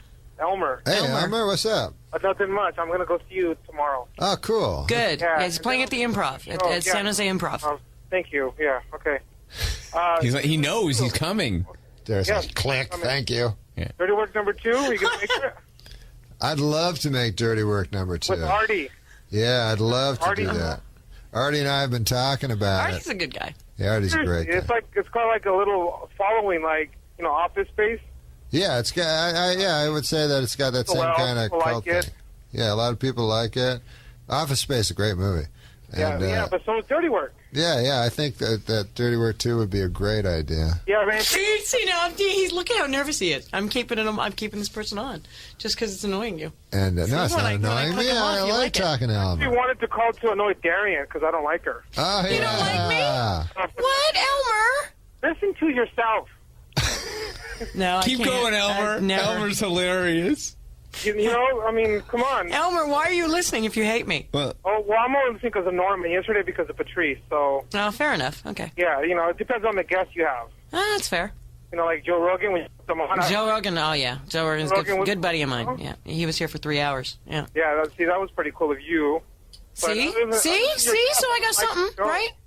You don't have to hate me. You don't be hating. I don't hate you. I just don't like your show. All right. Well, that's fair. It's a big difference. yeah, that's just you got a good point. Elmer makes a good point. Wait, you don't hate her, but you hate her show, but you like all the guests. What part of the show do you not like? Yeah. When she talks. When I talk. So you don't like her? Yeah, when she throws. You really did did you intensely dislike me, or just a little bit? Do I make you mad? No. It's like, how did she get on the radio? Why does that woman have a show? Yeah. She's so annoying. Yeah. She never shuts up. Yeah, I'm that voice. She has a sexy voice. Very sexy voice. In Dirty Work 2, Norm kills Darian. Like he. Oh, come on! Don't lie. Please do it. Dirty Work 3. No murder. No murder. Just no murder. He's a good guy, Elmer. He doesn't like want what me you dead. do, but he doesn't mind you as a human being. I kind of like him. Yeah. Elmer, I'm warming up to you, Elmer. Really? Should. I know you don't like me, but I'm kind of loving you. One, I haven't liked you, but I don't like you, but I'll listen for the funny guests. And he doesn't. He won't. He doesn't want to see you murdered. Yeah, and he also doesn't dislike you. he just wants me harmed, not You're not killed. listening closely, Not Elmer. He killed. doesn't dislike you. He dislikes what you do for a living and how you do it. Yeah. But you seem fine to him. You all right with that, Elmer? Right on. Yeah, that's cool. Yeah. Okay. What's that music? Do you hear music in your head? Yeah, it's good. It means we're going to break. Oh, is that what it means? Yeah. I mean, shut up, Darren. You listen to 106.9 Free FM. Not point. 106.9 Free There FM, you the go. Darian Excellent. O'Toole Oh, Show. Nice. That's beautiful. Today's guest, Norm MacDonald. All right. I'm going to keep you. I'm keeping you. I was going to let you go, but I'm not. I'm keeping you. You're staying. That was the moment? That was the defining moment right there. I'm having Damn fun. it. You're not leaving. Nope, they're staying for one more segment. Hungry. I don't care. Yeah. No. What's that? Chad's giving me the no. Chad's giving me the no. What's the no? Why, they don't like I've it? got another. Well, I don't care. They can cross, can't they? We don't have What do you mean no? This hasn't even What, Kevin going Nealon's that going to well. kick out? What, Kevin Nealon and Norm MacDonald are going to take it on? Are they going to go down? They're going to throw it? No, Nealon likes being... Nealon, he's like, Nealon likes me. No, I'm saying Nealon come in and talk with us. See, I'm saying too. I'll be even quieter. I would like you to stay. That would be I'd love nice. to. Would you like to stay? Sure, I'd love to. Excellent. Okay, Norm MacDonald, more of him. I left them in here alone. Apparently I let them wander. I don't know what I did. I don't know. If I offended them, I don't know. They're gone. For a minute ago, I had Norm MacDonald and Kevin Nealon right in my sights. Now they're both... Oh, there's Kevin. Hello. There you go. Hello, Kevin. My God, you're all so tall. Y'all look so short on SNL. I have a height range of 5'8" to 6'4". You what? All right, we have to discuss this. We were listening to this the other day. We thought you were in the building. We thought you were upstairs. You were. Oh God, I'm so sorry, Kevin. I apologize. Yeah, you're on the air. I apologize for everybody on the radio that sucks. And you were on the air with somebody who had no idea. Like she had no idea. She didn't even know you were on Saturday Night Live. She knew nothing. Really? Yeah, and Somebody here? Somebody here upstairs. Yeah, and they chose it as a best of. It was so bad, and they actually picked it and said, "You know what? We're going to play it back again." Just to show how stupid I am. And she played it again. And I thought you were in the building. So we went upstairs to try to find you, but they were off. I was nowhere to be found. No, so I'm very happy to have you here. I'm happy to be here. I've heard so much about this 106.9 Are you okay? Free FM. Because you looked a little terrified in the hallway. No, not at all. I feel very You got comfortable a little here. bit attacked by Norm MacDonald. Hey, Norm, hey. Crack wars. I don't know where Is he coming back? I think he's coming back. I don't know. He went to pee. He's never come back. No. It's been like 2 hours. I don't know. Well, I don't know if he's coming back. He was drinking a lot of water this morning last time I saw him. I think there might be something going on with Norm. I think he might be busy. Did you just talk with Norm? Yeah. And we how just was had that? It was great. He was funny. Yeah, he's a very funny young He man. was a funny man. Yep. As are you. No, I don't know. I'm not a funny man. No, you're not. No, I'm not a funny man. We'll give Norm another 30 minutes. You think? Yeah. Have you worked with him in the past? I don't, because I don't even know. I don't even I was pay with attention. him on Saturday Night Live for a couple of years. Were you guys Yeah. Did you cross over? Mm-hmm. Because we were talking about the news desk, the fake news, which he made fun of me. The fake news. There's Actually, that is not fake news, by the way. It is. It is. No. Yeah, it sure is. No, it's real news. See, I told you Norm would come back. Norm and back. Mike. Norm's back, but he's been injured. Yeah. Are you talking about the fake news? We're talking about the Yeah. fake news. Here's that an I- interesting thing. Here's an interesting thing. Norm MacDonald, everybody's back in the building. That I don't know if Kevin Nealon's like, I don't know why I'm here. Kevin will remember or not, but they use the term fake news now like it's a term, They'll say like it's okay. like Jon Stewart does the fake news or anything. But it actually I love Jon Stewart. originated when Kevin was the host of Weekend Update. And I don't know if you remember Weekend this, Update. Kevin. That's what I was trying to see. That's what But I was I trying to came think on as the homophobic. Do you remember that? Kevin looks terrified. I came on as- Kevin does not look happy. Kevin, are you not happy? I came on this as is my very okay? casual, relaxed look. All right. and people would come on to you know how the Weekend Update works. Yeah. And Kevin would How it worked. Kevin would bring people on, and so I was the homophobic Guy. Yeah. There you go. And so Correspondent. the homophobic correspondent. Helping. So I kept going like, anyways, I was talking about the media, the media is, who's watching the media? The media is supposed to be the watchdog, but who's watching the media? I Right. mean, we all know who's watching my crotch, this character over here, to Kevin, And then at one point I said to Kevin, why don't you just, go on, you just do your fake news. And I just said it like it's an ad lib. Yeah. Wow. And there you have it. That's where it's And that's where it happened. There you go. where And the we have fake news Janet in started. Daly City. Janet in Daly City. You're on the air with 106.9 Free FM. Hey. Hi, Janet. But I also think Kevin was the best guy, Norm. other than Chevy, to ever do the news. I agree. So I agree I with thought that. Norm was the best. I liked you both. Because I Kevin really did it most as a newscaster. You both cracked. Okay. And just he flashed did phone it off the me. hardest way because he did it without any savers or anything. Yeah. No, that's true. That's really And true. that's the hardest way to do it. No tricks. Do you know And what I I mean, needed Kevin? a lot of savers. That's right. I do remember that. No, you didn't use them. I like the way Chevy did it, so I did it that way. Yeah, Chevy was the best. He was. But Kevin was the second original. best. All right. Hello, Janet. Yeah, Norm, I have a question for you. Yeah, go ahead. Remember when you were Death on Family Guy? Oh, I love that. Yeah, I Grim remember Reaper. that. Grim Reaper. He was the Grim Reaper. Is the question? He was actually Death. I was Death deaf. was actually his name. Exactly. I was deaf. Stu's a big fan. Nice to meet you. Why you didn't stick with it? Why I didn't stick with Why it? didn't you stick with Death? Well, What because happened? What went wrong with Death? I did the first one, and then they asked me to do the second one, and I said, I can't. I'm doing stand-up. I had a stand-up gig. Oh, okay. So I couldn't do it. All right. Here we go. Good story. Good story. That is a good story. So when you do something like that, an animated Kevin show, Nealon, by the way, is do they playing at put you in Cobb's. a little recording? Yeah, I'm over at Cobb's. That's We should right. say that. This We weekend. should mention Yeah. that. You're playing at Cobb's. Yeah. You're at the... Norm's over at San Jose Improv. I'm not trying to, draw lines. You got I'm to saying. catch Kevin's stand-up because it's You do. fantastic. Hey, what if one night we just switched? You showed up at Cobb's and I showed up at San Jose Improv. Who would be more pissed? Who would be? Which audience would be Which more audience? pissed? Who would be more angry? I think probably Norm's audience would be more angry. I don't know. It's a toss-up. So when you do Family Guy, is there actually a set there, or do you go into a recording studio? No, you just go into a recording studio. And Did you meet Seth, though? Did you meet Seth? Yeah, I met Seth.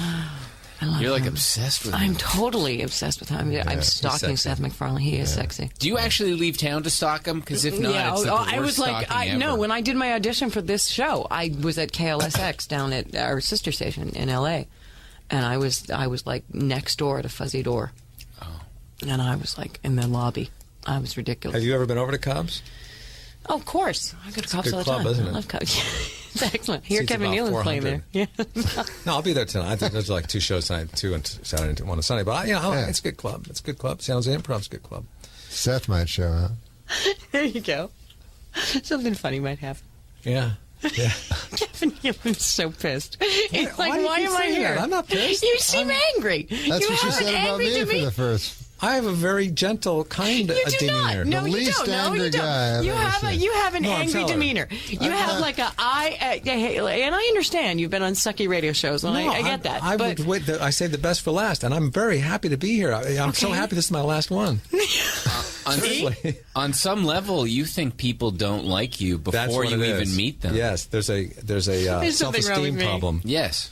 Yeah. Because I never saw anger from him. Never. Because I assume people just like me. You think everyone hates your guts.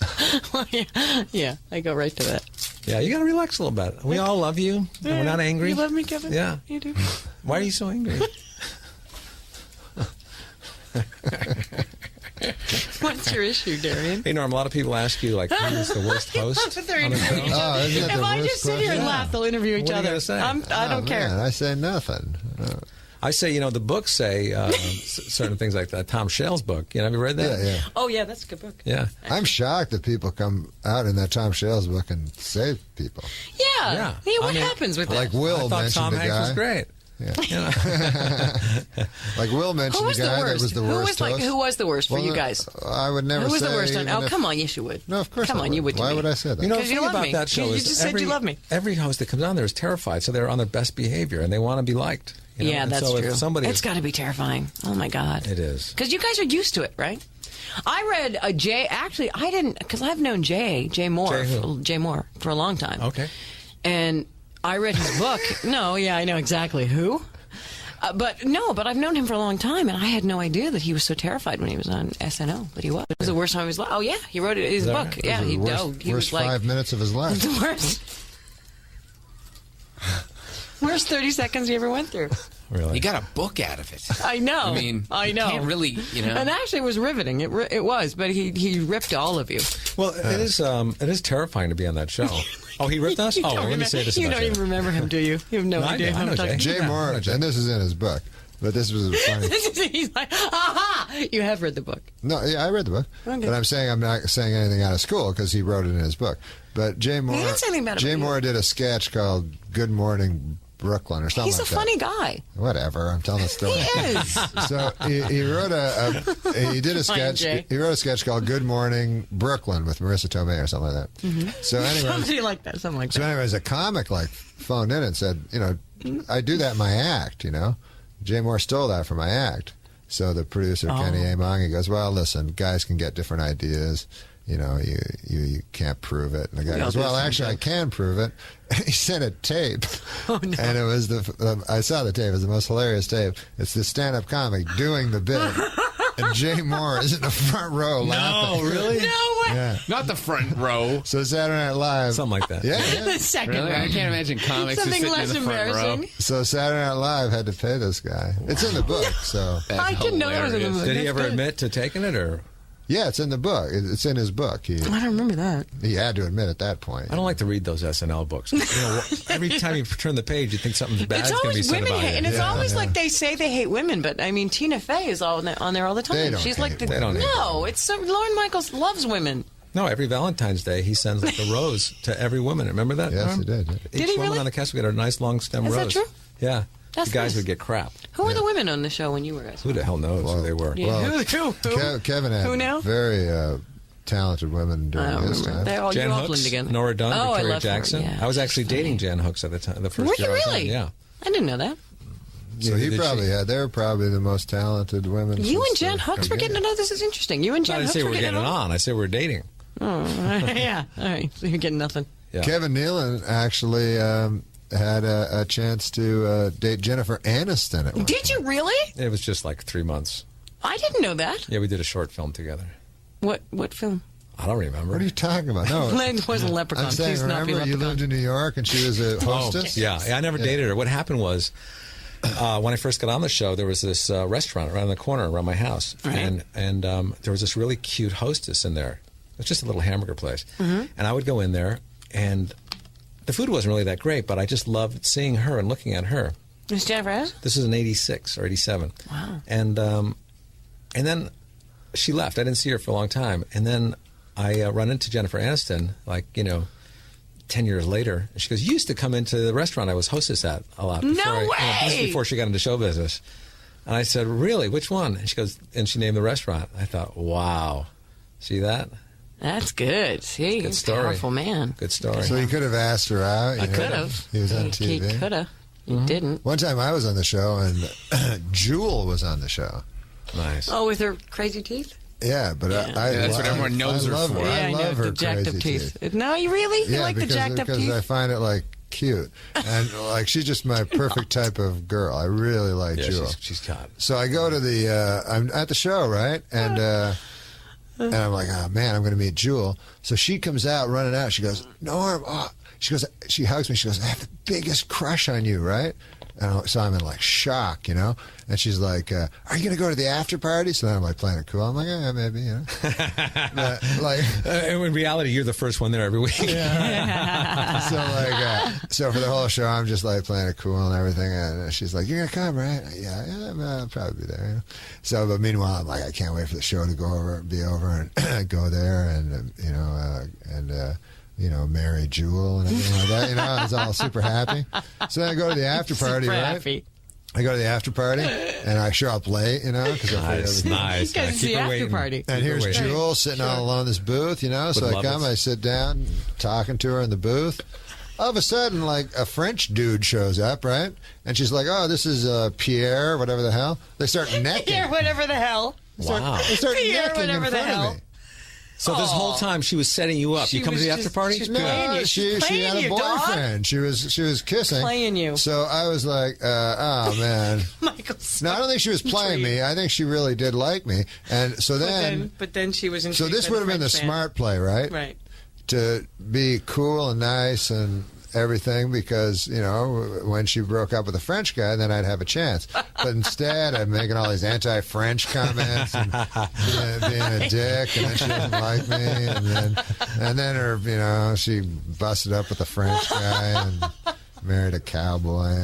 Married a cowboy. Now, She did too, right? Who did you have the biggest Why crush did they all on that marry hosted? cowboys? The biggest crush on that hosted? Yeah. Besides John All right. Goodman. Wait, we have a guest for you. We have she people who cuts want to off talk to the Will you joke. discuss, please? Allison, you're on 106.9 In for the your middle of family. the joke. We have Darren a- O'Toole, Norm MacDonald, and Kevin Nealon, who, by the way, is playing at Cobb's tonight. You should go dude. see him. Hello, there's the boys. I just wanted to. Well, first off, I want to say, Norm, I think you're like the funniest in the world. Yes, I agree. Insanely funny, and like me and all my friends completely worship you. Ah, that's nice. Are you playing in San Francisco? Kevin, who? They have French Kevin, who boyfriends. now? We're playing in San Jose. He's at the San Jose Improv. She doesn't like you enough to drive the hour, but they love you. Yeah, biggest fan. Kevin Nealon is tonight at Cobb's. Just like half the show. When are the shows? I do a good Norm You could MacDonald do impression both. at You know, Cobb's you could do in like an San early Francisco. show with Norm and a late show with Kevin. You could do that. Oh, Kevin, where are you playing? Right here at Cobb's in San Francisco. There you are. Right in Columbus. Yeah, we just lost. Still nothing. We just lost tickets there. Still nothing. 5 minutes too far to drive. Yeah. Anything in my house? family room? Yeah. What's that? Nothing. Doesn't matter anymore. Darian's just lost control of the show completely. Totally. But I yeah, just giggle. but you know, That's all I I'll do. do San Francisco at some point. Oh, Eduardo, San Rafael. Hello, Eduardo. Cuts everyone off. Hey, Norm, how you guys doing? Good. How are you guys? How are you, Eduardo? I don't cut everyone off. At some point, they have to go. I'm totally on GURP. I'm hammered. You're what? But I had to. I'm on GURP. What's GURP? Like drinking Cisco and Carlo Rossi. Oh yeah, sure. I know. Okay, yeah. What does that mean? It's like What is it? Thunderbird. I want to come to you guys tonight. What time are you guys going on? What time? together. Cobb's. I'm on. Kevin Nealon's on at Cobb's probably about 9 o'clock. Cobb's 9 o'clock. Okay. Is that East Coast time? Wait. That's GURP time. It's always GURP time, my friend. I'm looking at my Gucci right now. Are you Canadian? I gotta say, I'm gonna go see Gilbert Godfrey and. Oh, he's coming in too World next week. He's coming in next week. Next week. He is. He really is. Let's live in the moment. Why are you laughing? Why are you laughing at that? That's funny. He's a good guy. No, he is. I like Gilbert. I like those guys. I like Ernest P. Worrell a lot. What? I don't know who that is. Oh, you're talking about from Andy Griffith show? No. Ernest goes to camp, but he's dead. You can't see him anywhere. Vern? Vern, he's remake dead. that No, movie? He's dead. He's dead. What'd you say? You cut him off because Ernest is dead? So who did you have a crush on? What guest host? Daniel. Jim Varney. What guest host did you have a Wait, crush on? Daniel. Dolly Wait, hello. It's my show. I never said Daniel. Dolly Parton, but I love Dolly I've Parton. lost complete Parton's control of this awesome. program.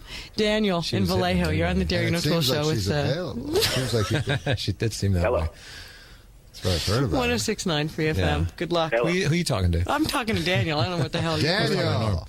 Norm, how's it going? Good, man. Are you coming back to the Bay Area anytime soon? Because I live up in Hey, North you Bay, wanna talk to and Kevin? I can't go see you in San Jose. And it'd be a cool birthday present because my birthday is tomorrow, but I can't go. How about a clock radio instead? Darren, can we go to clock And you radio? guys really were the funniest guys on Saturday Night Live. Have you ever seen Kevin stand up?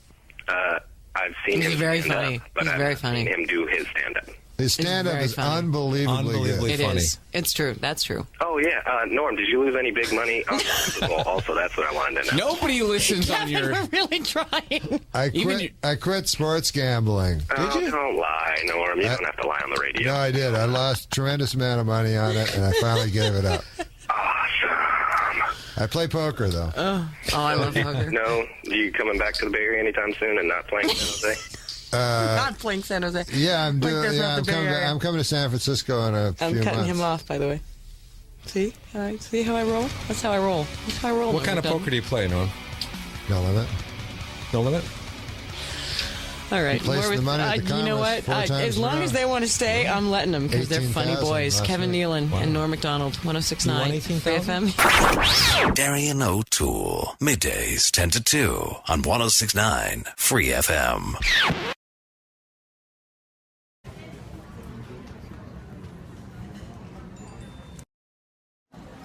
All right, in the airport, SFO. Wait, you want to be on it? You're on it right now. It's very dark though. You got a lot of hearts though. I got a lot of hearts. Yeah, they use it as comments. No one's commenting. Oh wait, I hid chat. That's why. Oh, maybe I just hid chat now. Chat hidden. Oh, I don't want that. Oh yeah, now people are watching. People are, so this is a live video. Yeah, they go. Does Is it, that like- your girl? No. Does it cut off at any point? Hi from Scotland. No, it keeps going. Goes, how you doing, mystery chick? Because she's flexible. Oh, this is Are you awkward. feeling at the airport? Who is this lovely gal? What's your name? Hannah. This is a Hannah. She's gorgeous. She's not too smart, is she? Well, that's not nice. That's not a very nice thing to say. Says, hi, Hannah. I can't, it goes so fast. Marry me, Hannah, says Scoper. Oh, weird. Hey, Hannah, says Capscat. Hi, Hannah. It's not Hannah, it's Hannah. Are you hitting on her, says Sam Athen? No. It's not nice to say. Where's Hannah from? Fresno? Zero gravity chair? I don't know. Is that what this is called? Future chair? Yeah, we call it a future chair. We call it the future chair. Hannah, get away from that creep, says Dim Twit.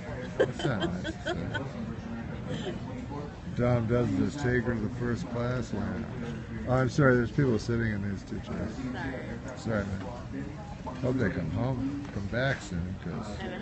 Otherwise you're going to be the asshole that never let anyone sit down. And then I you know. just get up and leave. Everyone hates me in the airport.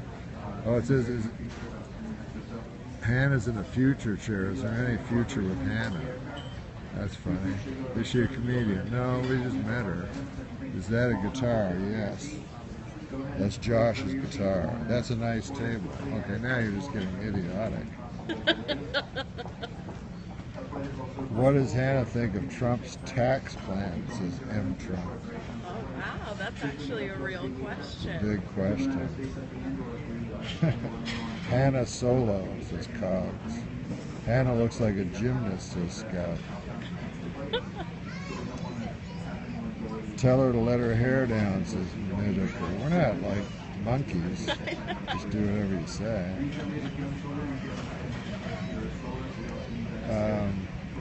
Does Hannah like fat guys from Wisconsin?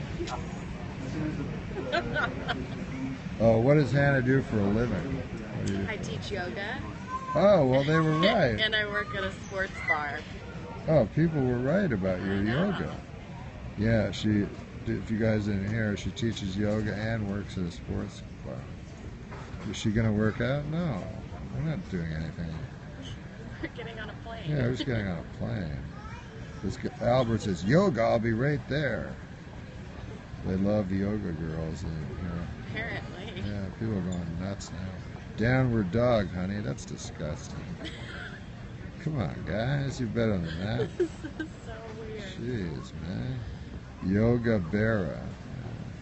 Oh, that's sad. Too soon. Yeah, that's too soon, guys. Will she be drinking on the airplane, says Mike? Not likely. A little too early. Unlikely. A little too early. Enough of Hannah, Georgia or Alabama. Go Dogs. What's the weirdest yoga student you ever had, Hannah? What's the weirdest yoga student I've ever had?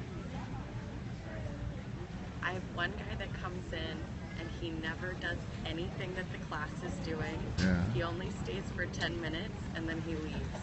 But he does it for this whole studio. He comes to every class and that's what he does. And he only every goes for 10 single class. minutes. Yeah. And do you feel like he's just looking at girls, or? No, we're not really sure. Really? Just an eccentric. He must have a lot of money because he pays, right? Well, he pays for the hour. This is for a gym yoga class. Oh, it's free if you belong to the Yeah, gym. it's part of the gym. But he does it What with gym all is the it? teachers. What gym do you work? Well, maybe you don't want to say. I don't know. Yeah, I don't know if I should say you that. probably shouldn't say. Everybody's asking Hannah questions. Are you going? Fortune America is Patriots, yes.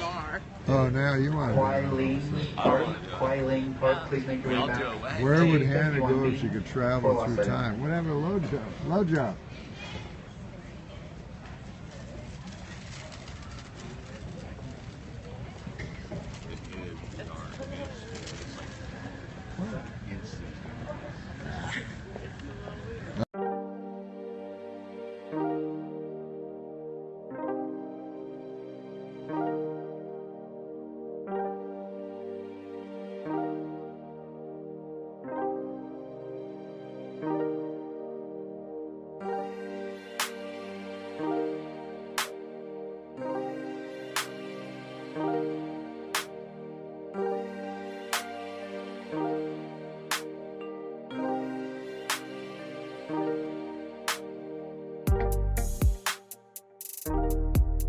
hit every comic with the same. And then you laughed in your act. I can't believe Norm MacDonald here, Baggage Claim, the talk show. Norm, it's so good to see you. Norm, yeah, you and I golfed together. Do you remember that? We golfed together. You came to my office. That's right, at Whitsett. At Whitsett, you came all the way up the stairs and you hung out. I was all tired. And then the next day, you had the pilot for the Larry Sanders show. Oh, that's right. I was reading for it. Hank. Yeah. You know, I ran into. Why am I blanking on his name? You know who I'm talking Jeffrey about. Temple. Yeah, he's the best. Yeah. He kept rubbing in how he got it. So Norm, I'm a huge fan. You know that. But we started out. I guess. Technically, we started out together, didn't we? That's right. And now you were really. And I hear you're in the Creature from the Black Lagoon show at Universal. You play the creature on Wednesdays and Fridays. Is that true? Very excited. Partially. It's a little blown out of proportion. Are you still Canadian, or did you renounce that after 9/11? What? 9/11. Remember what happened? That's Norm MacDonald right there. Oh, wait a second. Yeah, no bags yet. I guess I have to talk to him more. So Norm, what you got coming up? You want to promote? You got any gigs out there? Yeah, I got gigs, man. I got a whole bunch of them, but I can't remember what they are. Yeah. That's Norm. He's probably almost 50 now, and it doesn't really click like it used to. But he's still funny as all heck. Norm, you know that's bad body language with your arms folded because you're closing yourself out. Hey, relax. You're a good-looking guy. You shouldn't really be ashamed. You know, I saw a bag over there with flowers all over it. Maybe that's your carousel. There were flowers on it. Let's be honest. So who you were talking to? That was another comic. Was it? Oh wait, nothing. Look at that. We're at the wrong carousel. Norm, thank you for being on the show. Thank you, Bob. Respect, man. Back at you. Well, it is finally official. Murder is legal in the state of California.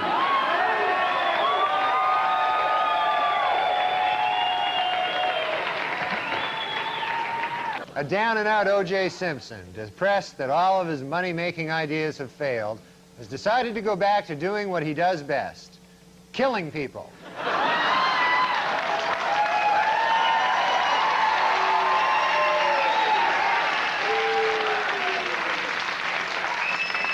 And there's Charles Woodson. How about that? Huh? What a season he had.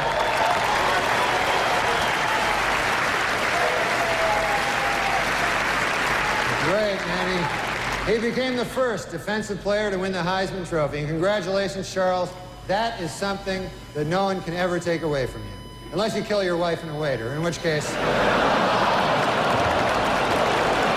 all bets are off. Just a word of advice. A new book claims that Madonna once smeared peanut butter all over John F. Kennedy Jr.'s body and then licked it off. Which just goes to show you, Madonna's a whore. And finally, Weekend Update would like to congratulate Madonna, who gave birth to a beautiful baby girl last Monday. The baby weighed in at 6 pounds, 9 ounces, making it the 4th largest object ever to pass through Madonna's birth canal. This week, in a secret ceremony in Australia, Michael Jackson was married for the 2nd time. Asked what makes his new bride special, the King of Pop said, quote, "She has taught me about the power of imagination, like imagining that a grown woman is a 10-year-old boy."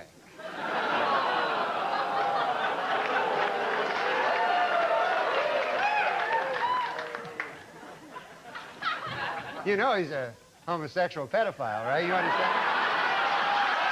Sources report that Michael Jackson's baby is due February 27th, and it's going to be named Michael Jackson Jr. Michael plans to be with the mother during the delivery, in his words, to make up for not being there for the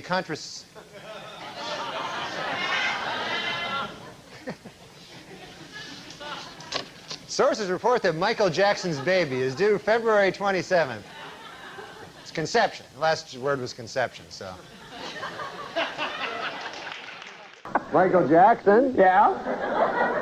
Did you mean to say Michael Jordan there, or do you want to say Michael Jackson? Michael Jackson. He said, I heard a quote where he said, I don't care if my child is a boy or a girl, as long as it's a boy.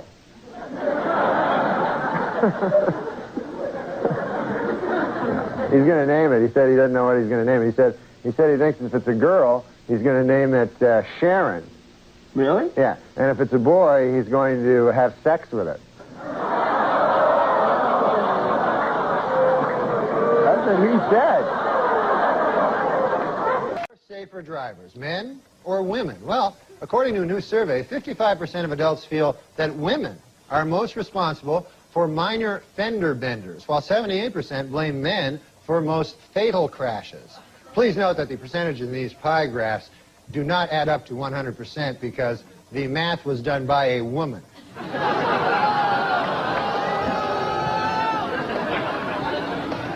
For those of you hissing at that joke, it should be noted that that joke was written by a woman. So now you don't know what the hell to do. No, I'm just kidding. We don't hire women. I came in, and he was supposed to be the my guide through SNL, and it turned out that he is a shit stirrer. I'm not going to guide any lady through comedy. That would take me, first of all, I'd have to figure out how a lady could do comedy. You know? And then I'd have to...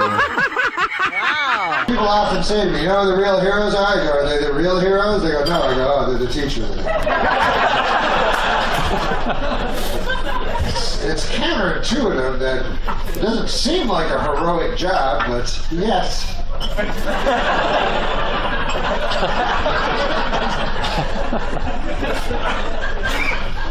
First of all, if you're a teacher, you get the same fun vacations as a child.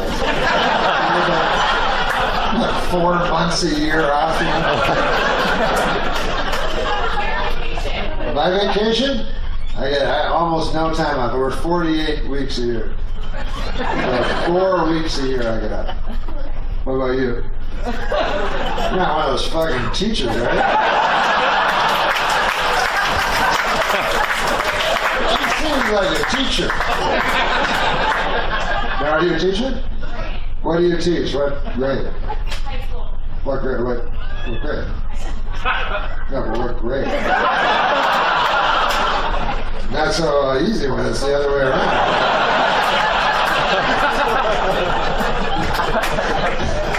It's always easy to ask the questions. The real heroes are the fucking students.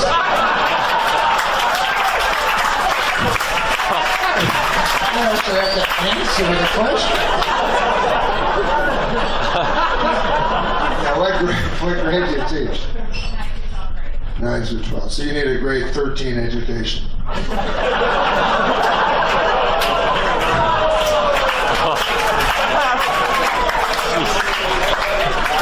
You're the real hero. No, you're the real hero. No, I'm just kidding. You're the real hero. Our husband's like, you're not the real hero. Shut the fuck up. Do you have a hero? Norman Fell from Three's Company. That's your hero? Yeah. Mr. Roper. Yeah. No, Mr. Roper? Yeah. That's not a good hero. That's all I got. Better than this guy's hero is some gay porn actor. Anyway. What are you talking about? What? I don't know. Insane. No. What are you saying? Let me tell you something about gay porn. What's... Seriously.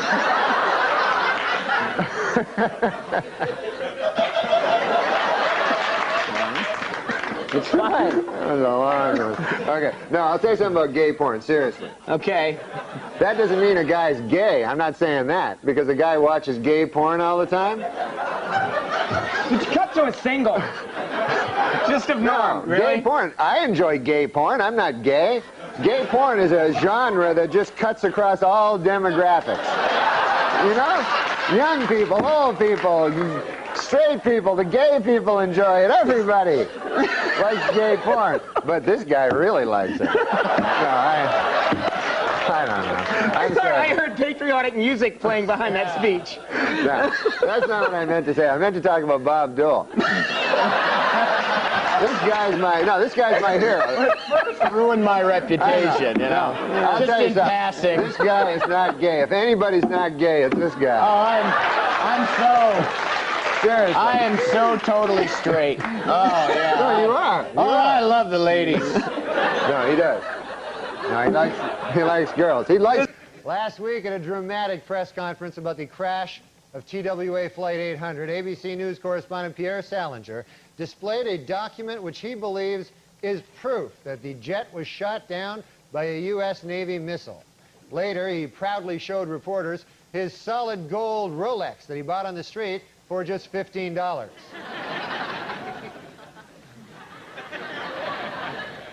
That's one ugly bastard, isn't it? Here we see the president and the first bitch. Gosh, Hillary looks pretty in this photo here, doesn't she? Never realized she was such a looker till I see her here in this picture.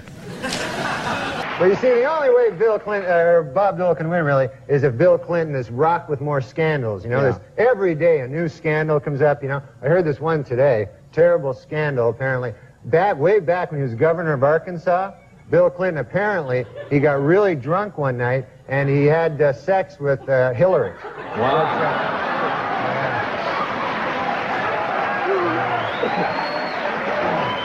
That's not good. That's a shocking thing. Yeah. And how long have you been married? 7 months. 7 months, which is a record. No, this is the first. I've been married, Larry, but I've never been married. Married. This is married. Married like... She's my friend, like I love her. I see. That's what Clinton says about his wife, isn't it?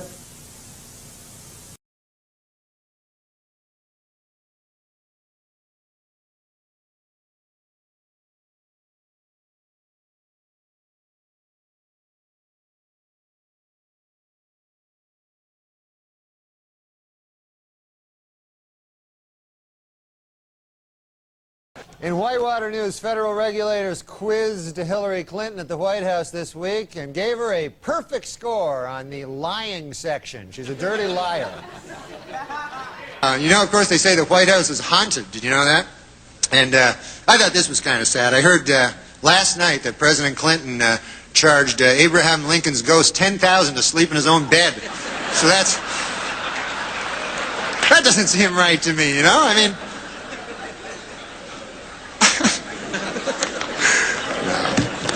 But look, the president, you know, has come under a lot of fire for raising money, but you know, he's good at raising money. That's not a bad thing. Every president's done it. It's just that President Clinton is very, very, very good at it. Do you know he has organized in the past year over 100 fundraising dinners and over 200 fundraising midnight snacks? Did you know that? Is he laughing? Is he...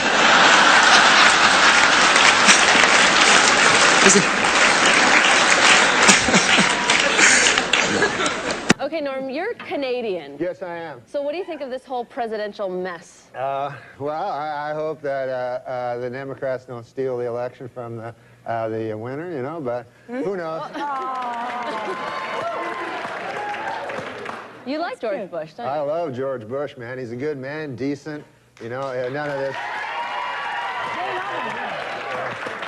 He's, you know, he's not a liar, a crook, murderer, or anything like that. So it'd be good to get the. See, I think we should get the homicide out of the White House and get like a fresh start, because we don't want any more murderers. I think we should just go on to the next question. Who are the murderers? Yeah. Oh, Clinton, he murdered a guy. Yeah, you know, we're not allowed to, you're not allowed to put out no accusations without. That's a little too far. That's the way it doesn't work. Let's just go on to the next question. Yeah. This is not my week. What can I tell you? Oh, it's not mine either, and I'm being very nice, okay? Be a good boy. Now, Norm. Do you never hear that? No. Listen, No, we don't need I to don't want talk to get about into this. this, and I don't want to hear it, and this is not the place to make those accusations, and you're supposed to be funny. Let's get on to the next question. So get with it. There you go. This is a live show. Not for nothing, Norm, but you have been properly chastised by Barbara, so I'm now going to ask the next question. I thought it was a matter of record. Shut up. Shut up. Look, Okay. let me do this, okay? I'll tell you what's a matter of record. You will not be invited back if you don't shut up. All right, now. Let's talk football. All right, manslaughter. Let's talk football. Norm. The people here asked me to do the show, you know, I gotta say, I felt kind of weird, you know. I don't know if you remember this, but I used to actually be on this show, you know. I used to do the weekend update news routine, you remember that? And, yeah. That's where I did the make-believe news jokes, you know. That was me, right? So then, a year and a half ago, right, I had a sort of a disagreement with the management at the NBC. I wanted to keep my job, right? And they felt the exact opposite. So you see, they fired me because they said that I wasn't funny, you know? Now, with most jobs, I could have had a hell of a lawsuit on my hands for that, but see, this is a comedy show. So they got me, you know what? But now, this is the weird part, right? It's only a year and a half later, and now they asked me to host the show. So I wondered, I go, hey, wait a second here. Hey! I go, how did I go in a year and a half from being not funny enough to be even allowed in the building to being so funny that I'm now hosting the show? How did I suddenly get so goddamn funny?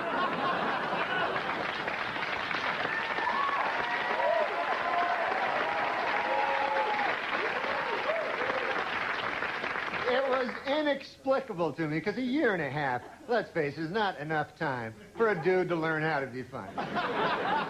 Then it occurred to me, I haven't gotten funnier. The show has gotten really bad.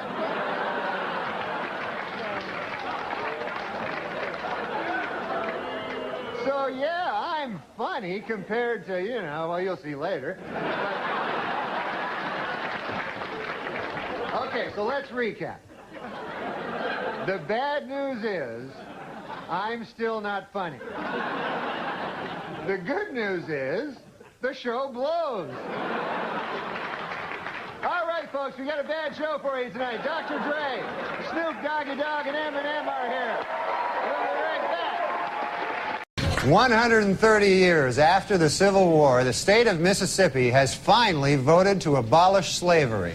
Representatives say they would have liked to have done it sooner, but they were delayed due to some awfully big cotton crops. They had some kind of big cotton thing. All right.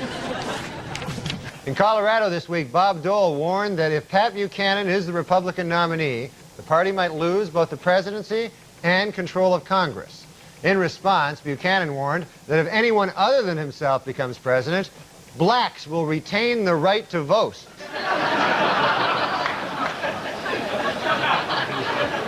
Last night, the epic disaster film Twister opened to big box office and some controversy. The Reverend Jesse Jackson has called for a boycott of the movie, claiming that not enough black people in the film are killed by tornadoes.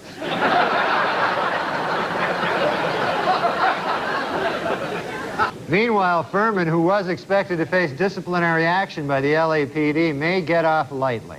Under the terms of a controversial plea bargain, the charges against him have been reduced to, quote, 1 count of using the word darky. In the wake of the verdict, angry Menendez defense attorney Leslie Abramson said the jury simply chose not to believe the brothers' excuse that they had been sexually abused by their father, and says she knows why. Quote, it's because my clients are black.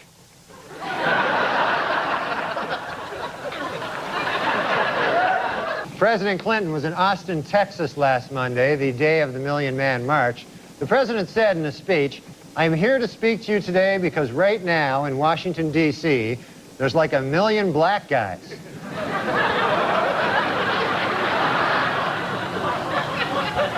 In Nashua, New Hampshire this week, a high school student, Chris Connolly, while attempting to dunk a basketball, lost his balance, crashed down on the rim, and shattered 2 front teeth. Gee, I wonder if by some crazy chance Chris is white.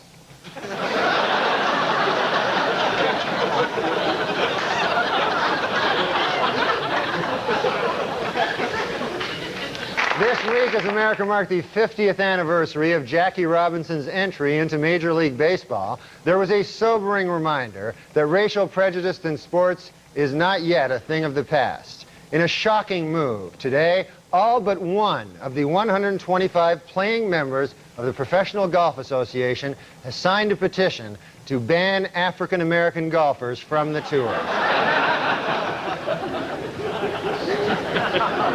And now a correction to a story we ran last week. Prince Charles is actually the one in the middle.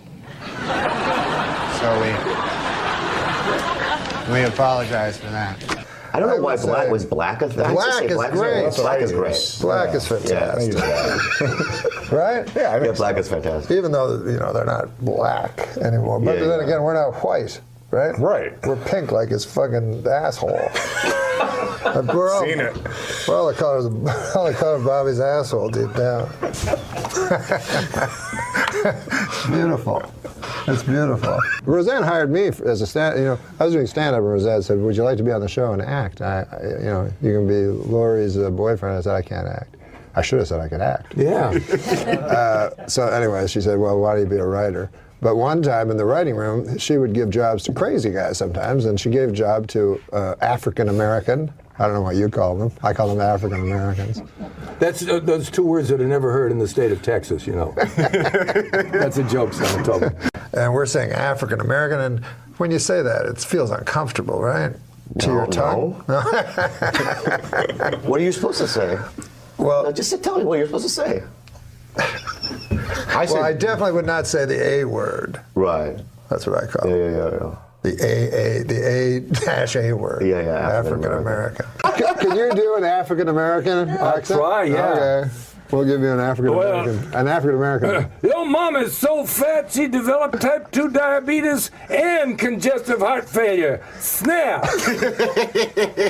Hey, George, my mother is so fat when she came to Vegas they had to build another hotel.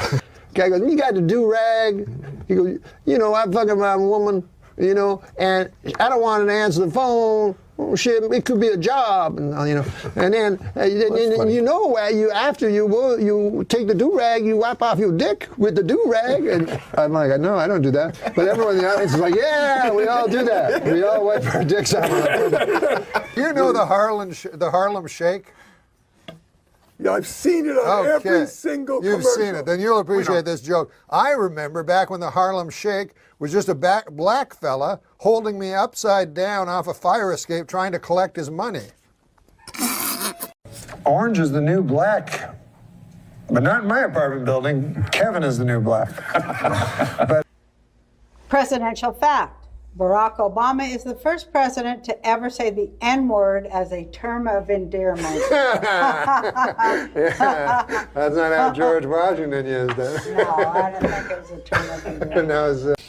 Today is the 11th birthday of President Obama's youngest daughter, Sasha, or as I like to call her, the uppity one. Oh, goodness gracious. Yeah. Jesus I'm a regular Mozart.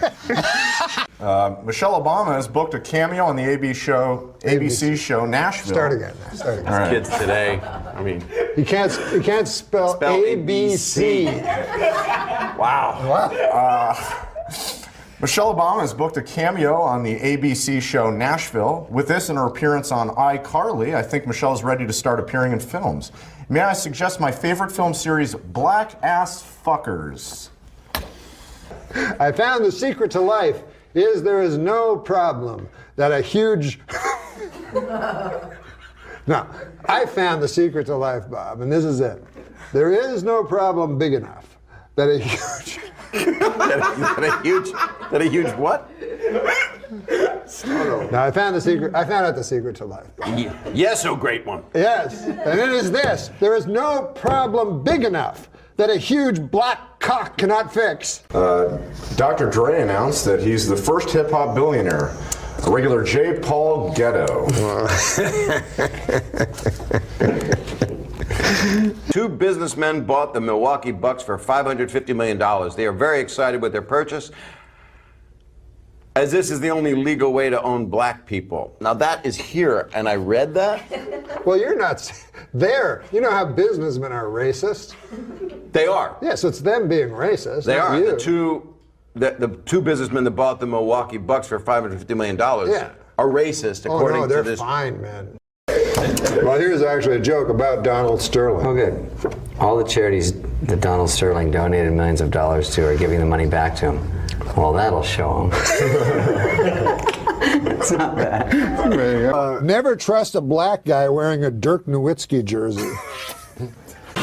In Game 1 of the Western Conference Finals between the Mavericks and the Thunder, Magic Johnson said that Dirk Nowitzki is playing like he has 3 legs, which is a nice way of saying he's playing like a black guy.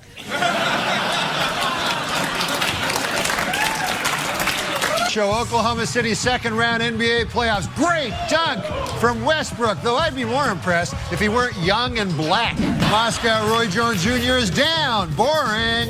If I wanted to see an old black guy get punched in the face, I'd look out my window.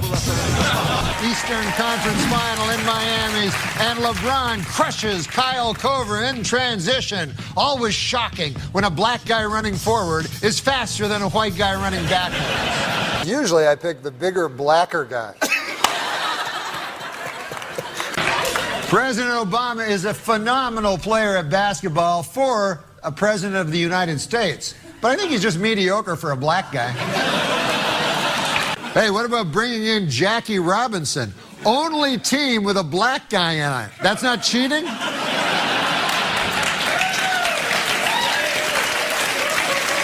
Where I grew up, that's cheating. Last week, Indiana Pacer Danny Granger called Joakim Noah of the Chicago Bulls a coward. Now, where I come from, those are fighting words. But I have no idea how the black community views them.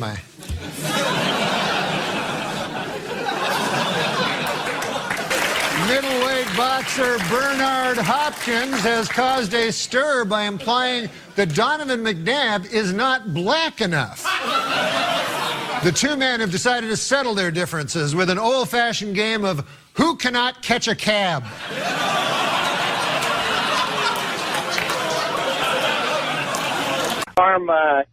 Everybody's bringing up these licenses for illegals and that they need to have them. And my question is, where are they getting the license plates? Obviously, we're letting them register vehicles without licenses. And in this day of car bombs and stuff, I don't know if that's a good idea.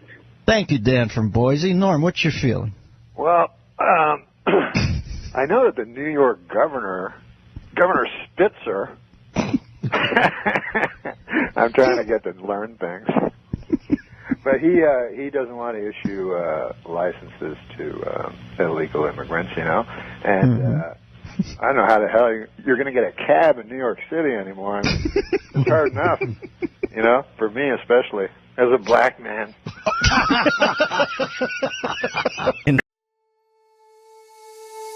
Call me to say goodnight. Kiss me once or twice. I'll never let go of you. Fold me into your arms. Stay with me till it's... Listen, Dennis. Have you heard about this Huckleberry Finn thing? I heard something about they wanted to take the N-word out, right?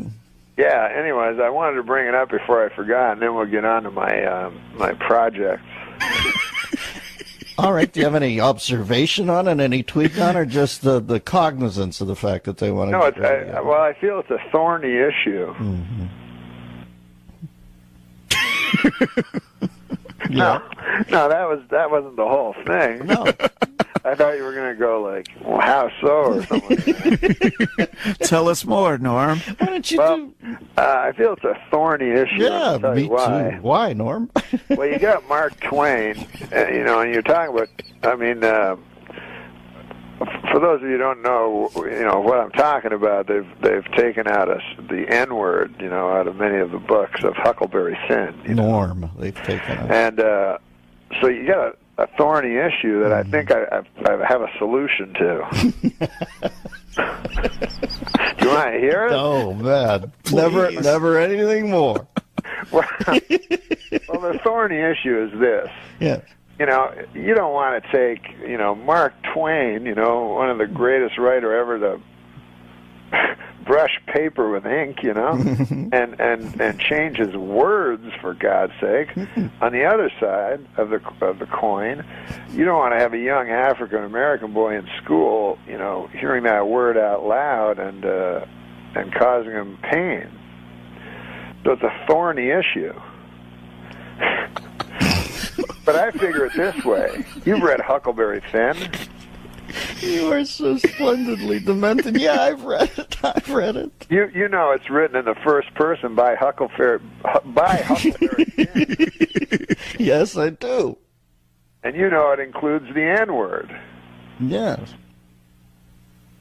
Therefore, you just change Huckleberry Finn to a black kid.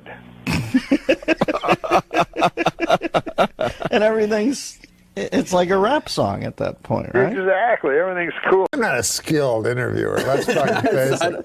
I'm not a skilled... What? You've done podcasts before, though. I have. I've never done... I haven't done a lot of video ones. Have you done... what the fuck? I did Treat Williams's. I'm just kidding. I was trying to think of somebody random that video podcast. You win that time. No one more random than that. He would be great. Treat would be a treat. Now we're going... This is a section where we do jokes. Yeah. And you don't have to think of them. They're written on blue cards. For the first time in the show. Yeah, the first time in the show. We do jokes. We stop our Mark Maron-like grilling of your personal life. Do your Mark Maron. I don't have a Mark Maron. Mark Maron gets it a lot, like anything you say. I get it. Yeah. Were you jealous of him? People constantly tell me, or I hear this, funniest man that ever lived. Mel Brooks. Do you believe that? Sure. I mean, I think he's of an era. You know what I mean? I think he's still. I think the amazing thing about him, if you are, you're not wired that way. If you're a Jew and your wiring is Jewish, okay, Mel Brooks is going to tap right into that. Gotcha. Yeah. Gotcha. I understand. I find that when I used to do stock lines. And then I was always sad because it would do better than the rest of my act. People just love it because But that's why it's a stock line. Yeah, because the timing's built in. Oh, there was a dude. I don't know if I want to mention his name. Yeah, what is it? The doorman at the store. There's a lot of stories there. This guy told me two of them were sucking each other off in the fucking parking lot. Is that true? I mean, yeah, it's true. Really? The door? That was different when I was there. I wasn't surprised at all. Because they were those kind of guys? Yeah, they drink a lot and they're wild. Like those kind of guys. Are you talking about gay people? Yeah. I was... What? I mean, who else is going to be sucking each other? I know. Why do you call them those kind of guys? Why don't you just say, are they gay? Are they gay? Why? You sound like a guy from Mad Men or something. No, I'm not. Those kind of fellers? No, that was not the tone I had.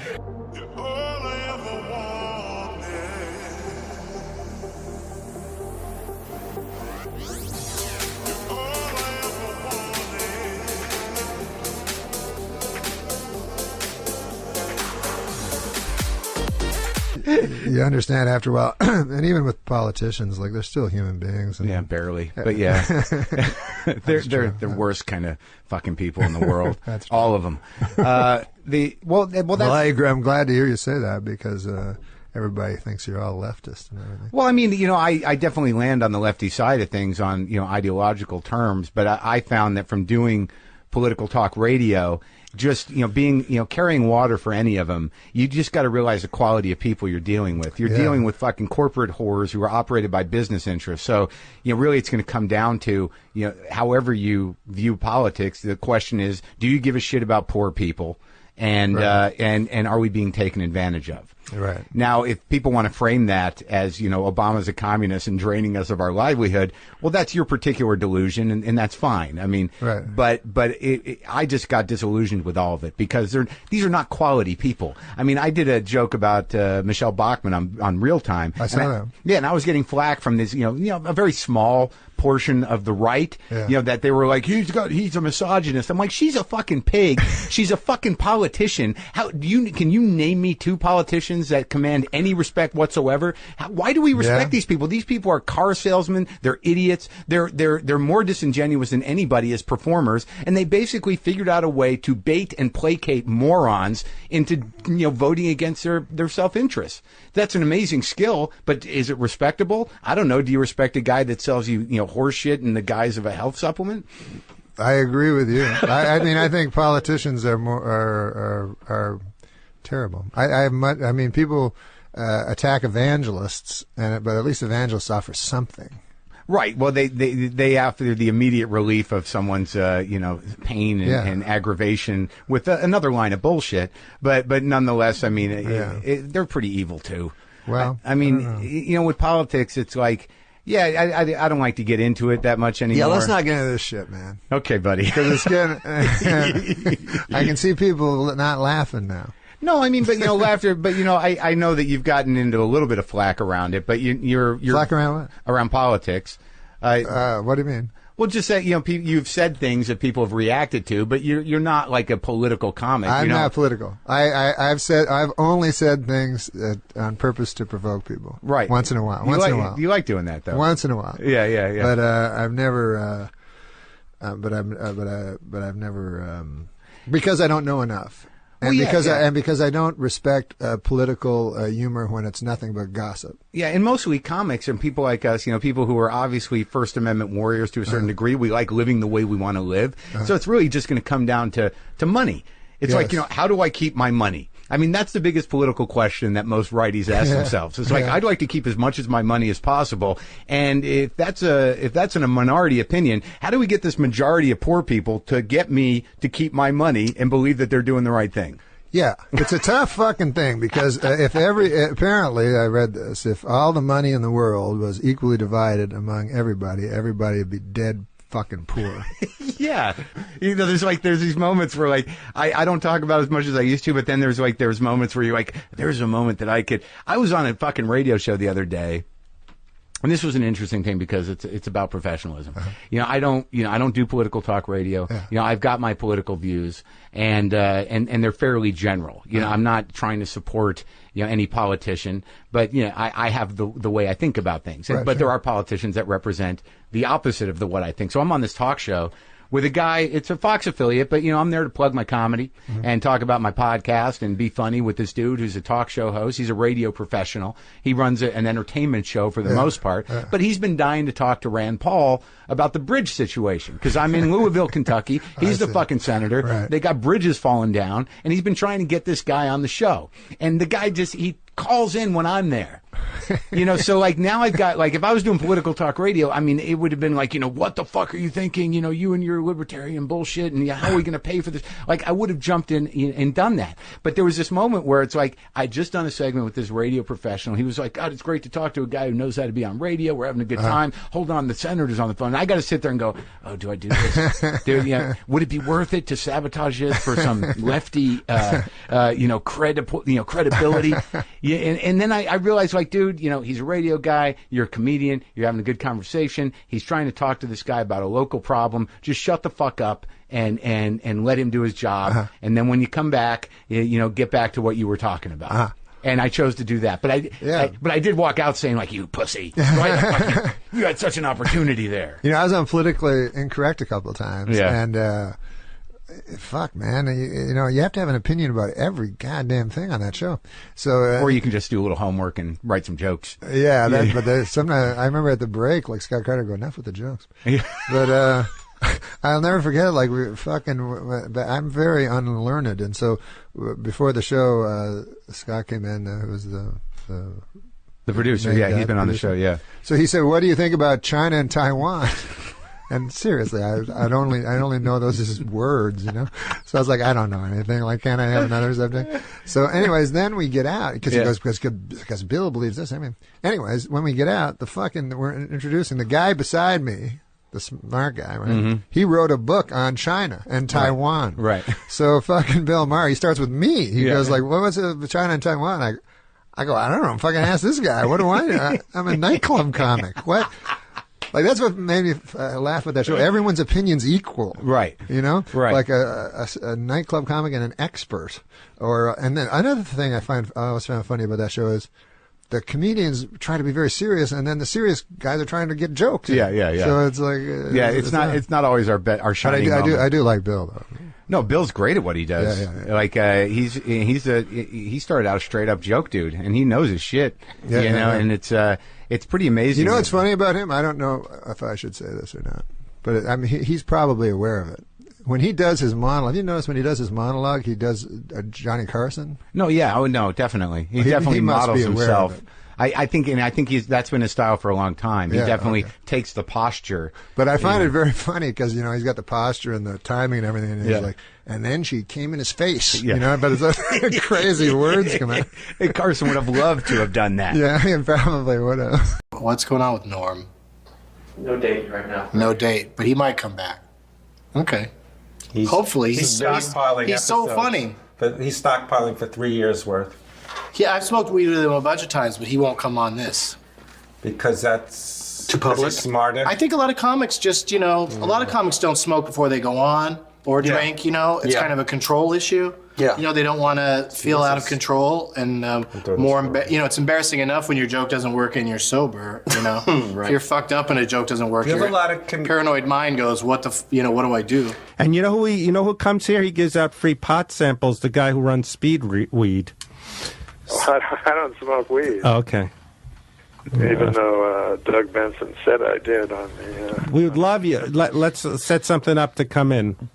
Like I always said, I would never do. I know you did Doug Benson, but I go, it's kind of weird. Well, what happened with me is. I mean, it's all right with you because you're a working guy, but when people are just starting out in the business, and they go and start smoke weed on.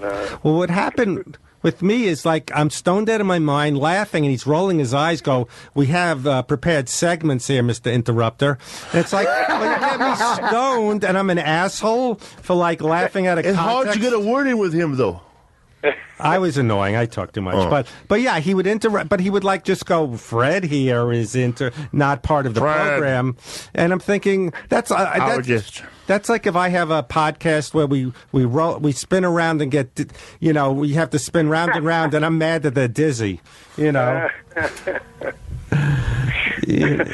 he's on the podcast. He said some guys won't come on the show. I guess they don't want people to know they smoke weed. Like Norm MacDonald smokes weed with me all the time. I'm like, what the fuck? First of all, if I didn't want anyone to know, why are you saying it? Secondly, I've only met you once. Well, Janine Garofalo 30 years ago. But it's funny because I watched his Super High Me, and I thought, well, this, because he smokes weed every day for a year or something. And I thought, well, this guy will really be able to handle his weed. Wrong. He's like a misadvertisement for weed. You know what I mean? Like his whole face becomes a weird mask. Eyes, he kind of has a lazy eye. It's like, what was that? I didn't hear you. Have you met Norm MacDonald before? I got to work with Norm, and I guess I mean I hope he doesn't mind if I tell him because this is a very endearing. Last Comic Standing. No, I did. Right? I did the season before. Okay.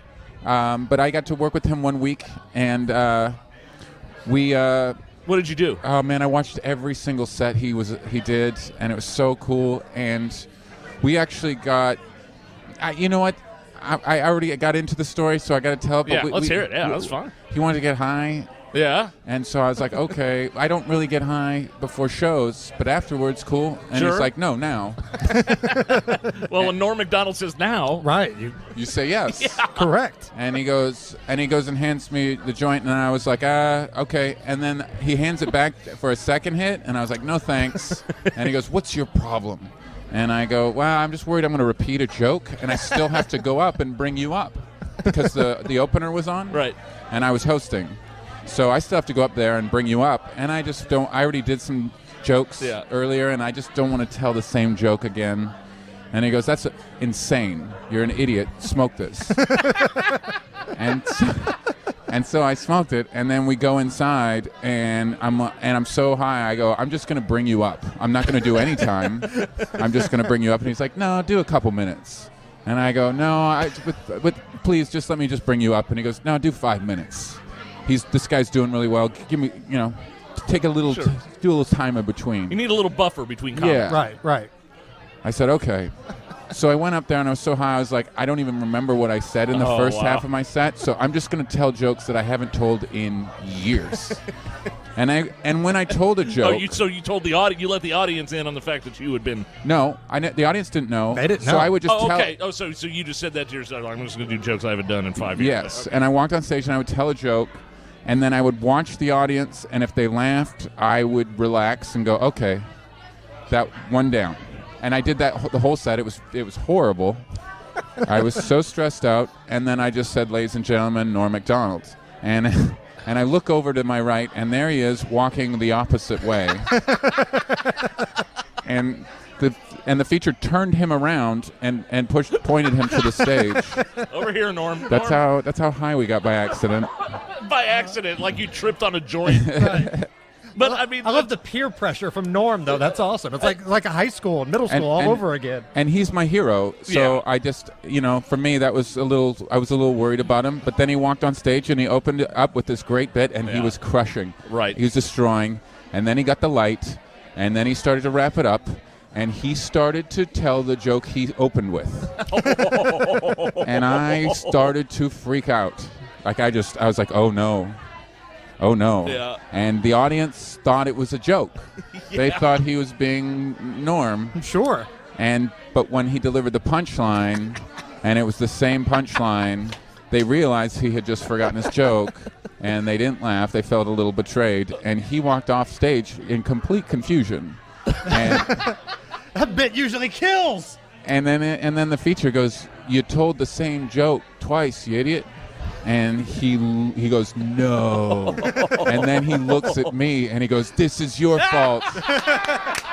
And I never got to work with him again. That was the last time I worked with Norm. But you know what? With Norm MacDonald, though, that's Norm. He's so irreverent that you'd almost expect it. He can do that. Yeah.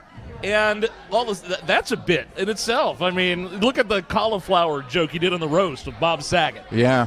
That bit, he purposely went up there on that roast and bombed on purpose. Yeah. And it was genius. Yeah. And have you heard that bit? Watch Norm MacDonald roast. Who was he roasting? It was Bob Saget. Bob Saget. Your head looks like a cauliflower or something like that. I'm not going to do the bit, but yeah, go back and watch. I need your love. You free my mind. I need your love. Yeah, you free my mind. And still in line. Smells like a fucking pot dispensary in here. Oh, Norm, let's stay on track here. Let's stay on track. So you were saying, oh, it's been hard for us to get you. Yeah. But the truth is, it maybe that's your way of saying you're glad I'm here, but it hasn't been that hard. No, it's been hard for me to get on. I feel like I'm getting.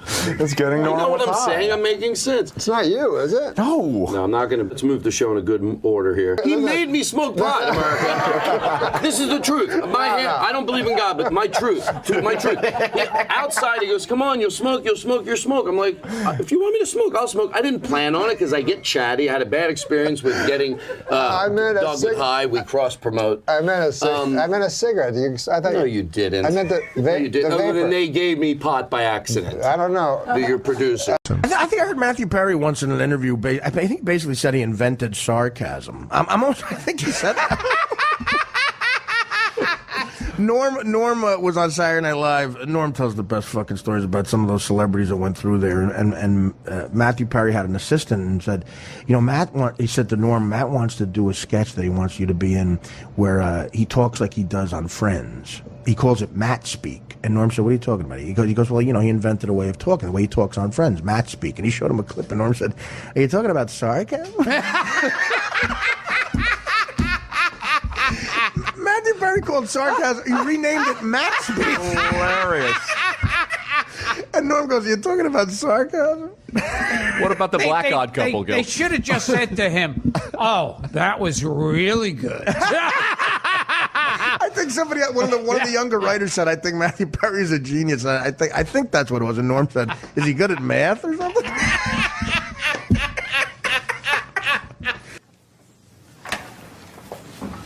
Excuse me, is this Sarcasm 101? No, it's Lamaze class from Men Named Arthur. Oh, okay, sorry. I'm kidding. It is Sarcasm 101. Be more gullible. Take any seat you want. Thanks. Except that one. I'm kidding. Sit down. It's really hard to tell. Thank you. Oh, in class, whoever parked in my space, thank you. I enjoyed the walk. You're welcome. Yeah, there's nothing like an hour in the rain.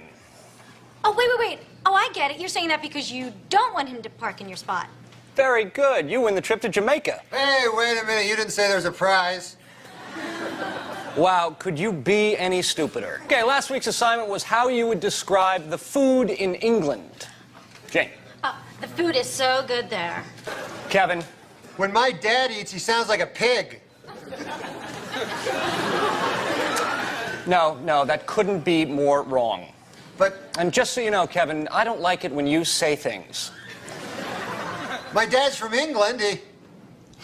See, I see your mouth moving and I hear all these sounds, but it's just like coming out like, woo, woo, woo, woo, woo, my dad.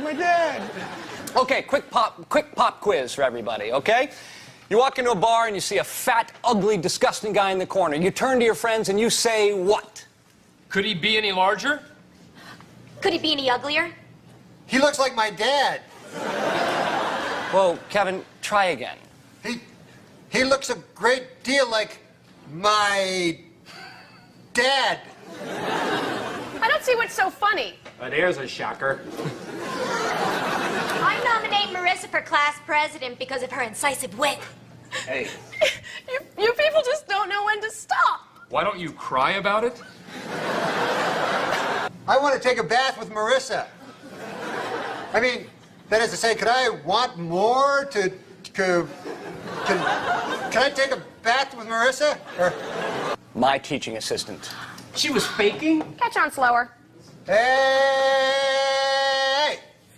I don't think she's really a student. Be a bigger moron. Can I still take a bath with you, or...?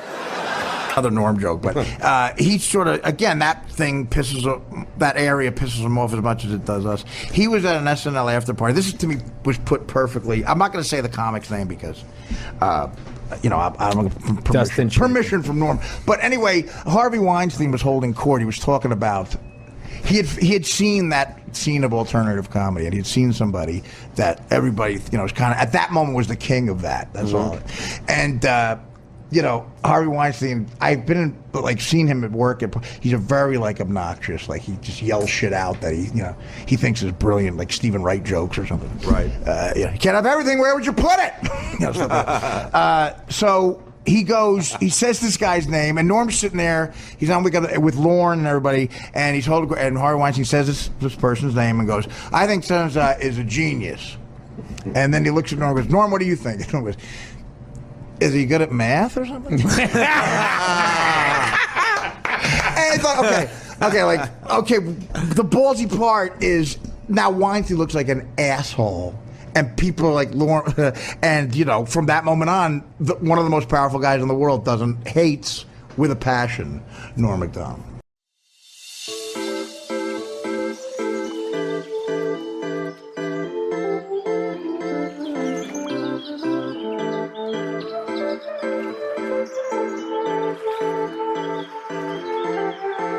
Really have problems with handsome people, like Friends, you know, would bother me so much.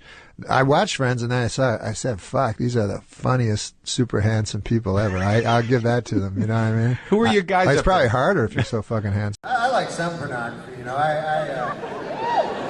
Sometimes I just get so repelled by it, you know. You ever have those friends of yours go, hey man, I got a video of a guy fucking a pig. You're like, I don't care. Yeah, it's on my computer. I'm a computer expert. Yeah, I'm right into the computer. I got snakes coming out of ladies' asses. I can show it to you. Come on in mine. I'm like, no, that's all right. I don't want to see it. Some guy fucking a pig, man. I didn't even think that was real. You know, that's bestiality, right? That's what they call it.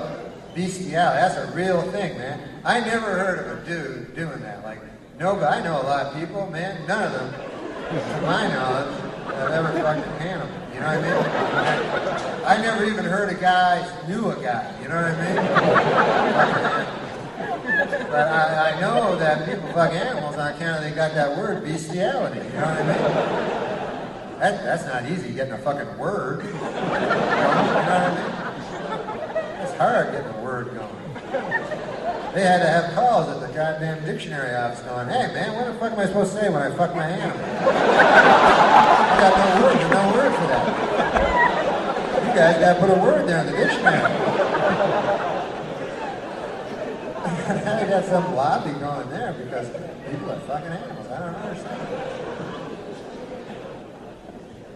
I feel sorry for the animal because that's not consenting.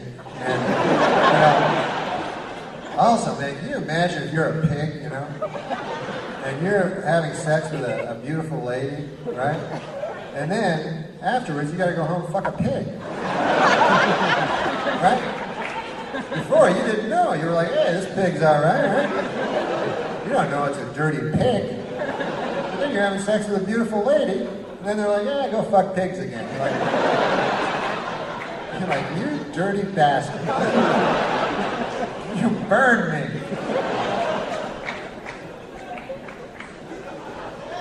What if you're watching, get this, man, what if you're watching one of those movies, right? And you're saying, hey, man, there's a pig fucking a lady. And then you're like, hey, wait a second. That's that lady that wouldn't dance with me last Friday.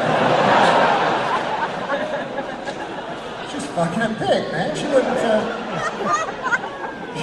dance with me. It's terrible. I don't know.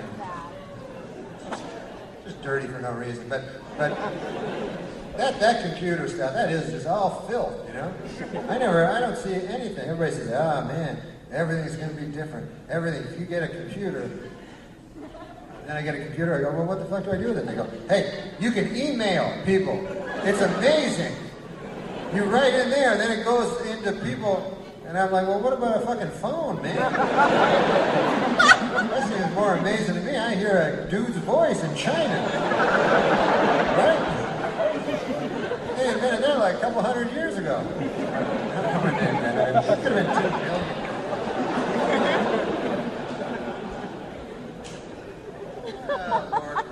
But you know, no matter what your sexual proclivity, is that a word, proclivity? I know it's a word, but I don't know what it means.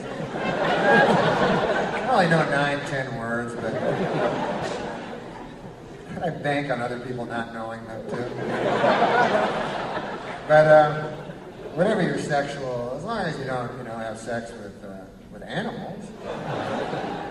I think that's terror. I think it's the wrong thing because they're not, maybe they're consenting, but we don't know. The animals could be going, hey, I don't know why people are stopping this. I said yes.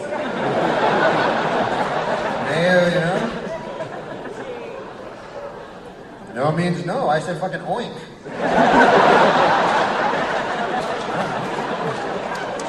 That's what I say when I want to get fucked. Oink.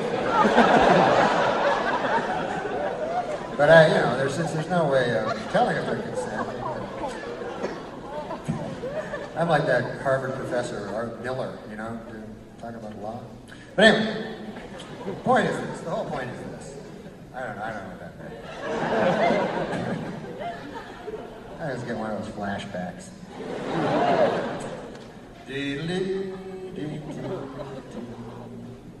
Rocky Mountain drinking water. You ever get those, some of them are like glacier, it's all water, right? They don't actually go to a glacier. They don't go over to the Rocky Mountains to get this water, right? You just get it, you get it over everywhere else. That's your bullshit. Anyway, now I say, everybody's the same, and, well, not everybody, but I guess nobody's really the same. I take it back. I gotta come up with some opinions. That's my problem. I got no opinions. The guy tells me one thing, I'm like, yeah, that's right. Yeah. The guy can come up and go, hey, abortion, man, that's a woman's right to choose what she does with her body. I'm like, you're fucking right. And another guy go, hey, it's baby murder. I go, good Christ, is it?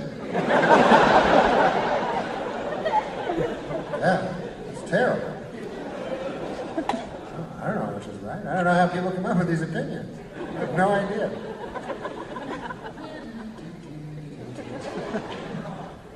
What? You say my name?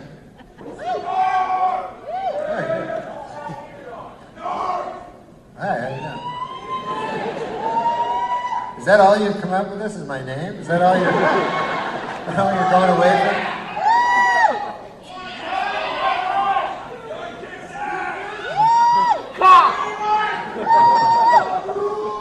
Suck it!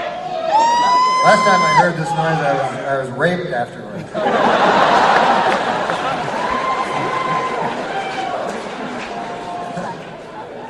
Getting raped. I'll tell you something about getting raped, man. It's not all it's cracked up in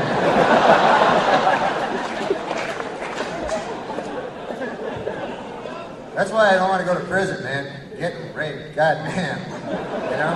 And they know it, those fucking guys, you know? They're like, they know that that's the real punishment. But they don't say it, you know? But they know. You know, they're always like, oh, how terrible it is to lose your freedom. What the fuck is that? You just read a book and work out in the gym and shit like that, you know? But the real punishment is, you know, they get fucked in the ass. But the judge, he doesn't even bring it up, you know what I mean, at the sentencing. He doesn't even mention it to you. There's probably some guys who don't even know what's going on, going to happen, you know? They're like, all right, I'll go in there for a couple of years. First night, get fucked in the ass by 10 guys, you know? Next day, they see them there in the cafeteria. They're like, hey, you guys were way out of line last night. Let me tell you something. It's ridiculous. I have a good mind to go to the warden about this. I can't believe it. Unbelievable, you guys. A lot of growing up to do, I'll tell you that right now. Unbelievable. You know what's interesting about rape, guy-on-guy rape? Never happens with gay guys. It's straight guys, right?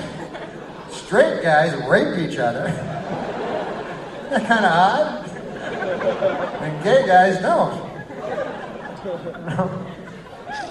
Maybe with gay guys, no one's ever said no. I don't know.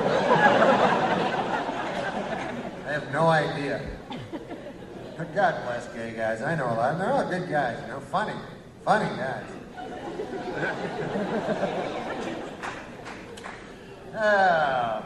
What's that? You ever see a gay pride parade? That's taking a little too far to be being proud or something like that. Because you know, that's just what you are, man. You're gay. How can you be proud of that? You know what I mean? That's like saying, hey, man, I'm proud of being English. God damn. I gotta tell you something. I speak English. I can't tell you. My heart wells with pride about that, man. I talk English every goddamn day. I don't get that. How can you be proud of that? I went to a gay pride parade, man. I seen a guy, they have the parents of the gay guys, you know. God bless them, man. Because some of these guys, and they hold these banners, say, I'm proud of my gay son, you know. And some of these motherfucking guys, you know, you can tell they were in the war and shit, you know. They never thought they'd come with a banner saying, I'm proud of my gay son. You know, the mothers are nice, the guys are like, kind of proud of them, I guess. But seriously, are they actually, you know, bragging about their son being gay? Or they down at work, hey, Billy, man, I gotta tell you something about Jimmy. God damn, we're so proud of him. He graduated Harvard last year, first in the class. God damn smart kid, man. He's articling now, you know, over in the Cambridge area.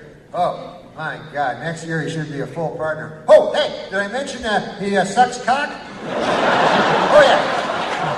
Oh, man, this guy loves cock in his mouth, his ass. It's unbelievable. Here, I got a picture of him here. Yeah, he's the guy with 5 cocks in his mouth. Right there, look at that. God damn, that guy, I don't know how he does it, but I am just so proud of that picture. That's the picture I'm most proud of. Him blowing 5 dudes.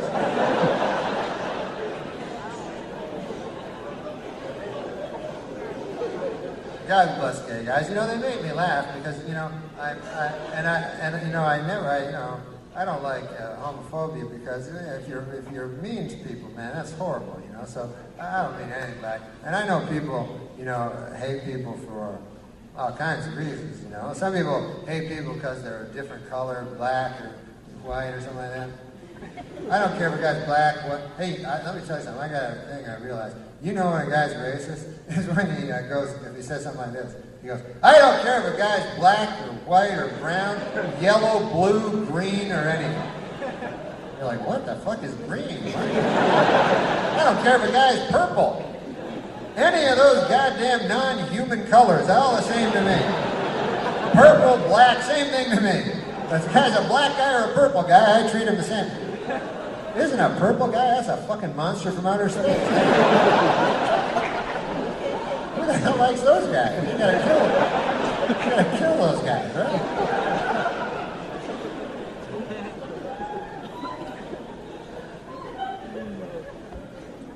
God bless gay guys. I'm fascinated by them. I got my friend, man. He's a gay guy. He thinks like I'm a gay guy. You know, a lot of gay guys think everybody's gay. Especially when they're fascinated. At least my most fascinating subject is gay guys because it's something like that I find hard to comprehend, you know, fucking another dude. So I'm like fascinated that this, you know, this is like a thing. Like if a guy tells me, hey, I play a lot of bridge, I'm like, whatever. But if a guy goes, hey, I love licking a guy's balls, you know, I'm like, wow, that's a real interesting thing there, man. That's something else. I'm interested in that shit, you know, I'm really fascinated with that because it's a fascinating thing, you know. And, you know, I just want to understand. I try to understand, you know, because it's interesting, you know, very, very interesting stuff, you know. And one thing I do realize about gay guys is one of them gets gypped, you know, and there's two gay guys. That's for goddamn sure. One of those guys is having a grand old time, you know. The other guy, man, he got the run into the thing.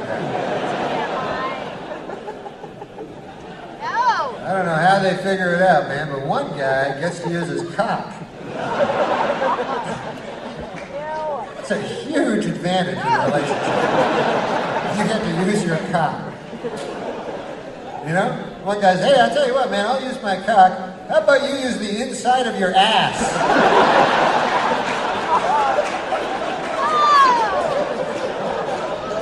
The guy's like, I'm not sure that's fair, man. Are you sure this will be as fun for each of us here?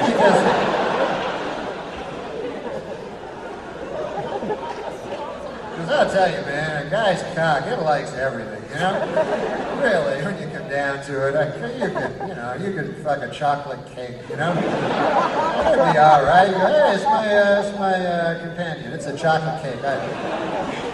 I fuck it, you know? I fuck it. Yeah, we have a lot of fun doing the chocolate. You know, because a cock is a thing, just gets along with everybody. Easy going. Hey, man, I'm a happy-go-lucky guy. But the inside of your ass, completely different. You know? Very picky, very, kind of a loner, you know? Kind of just, I'm all right over here.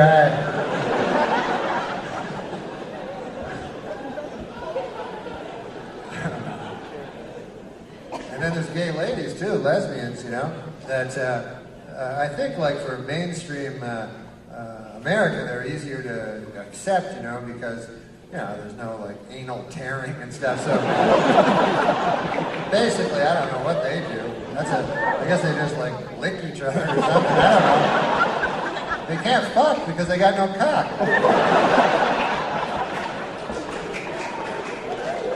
So I don't know how they can't have sex, right? All they can do is go buy a cock. They go to like stores.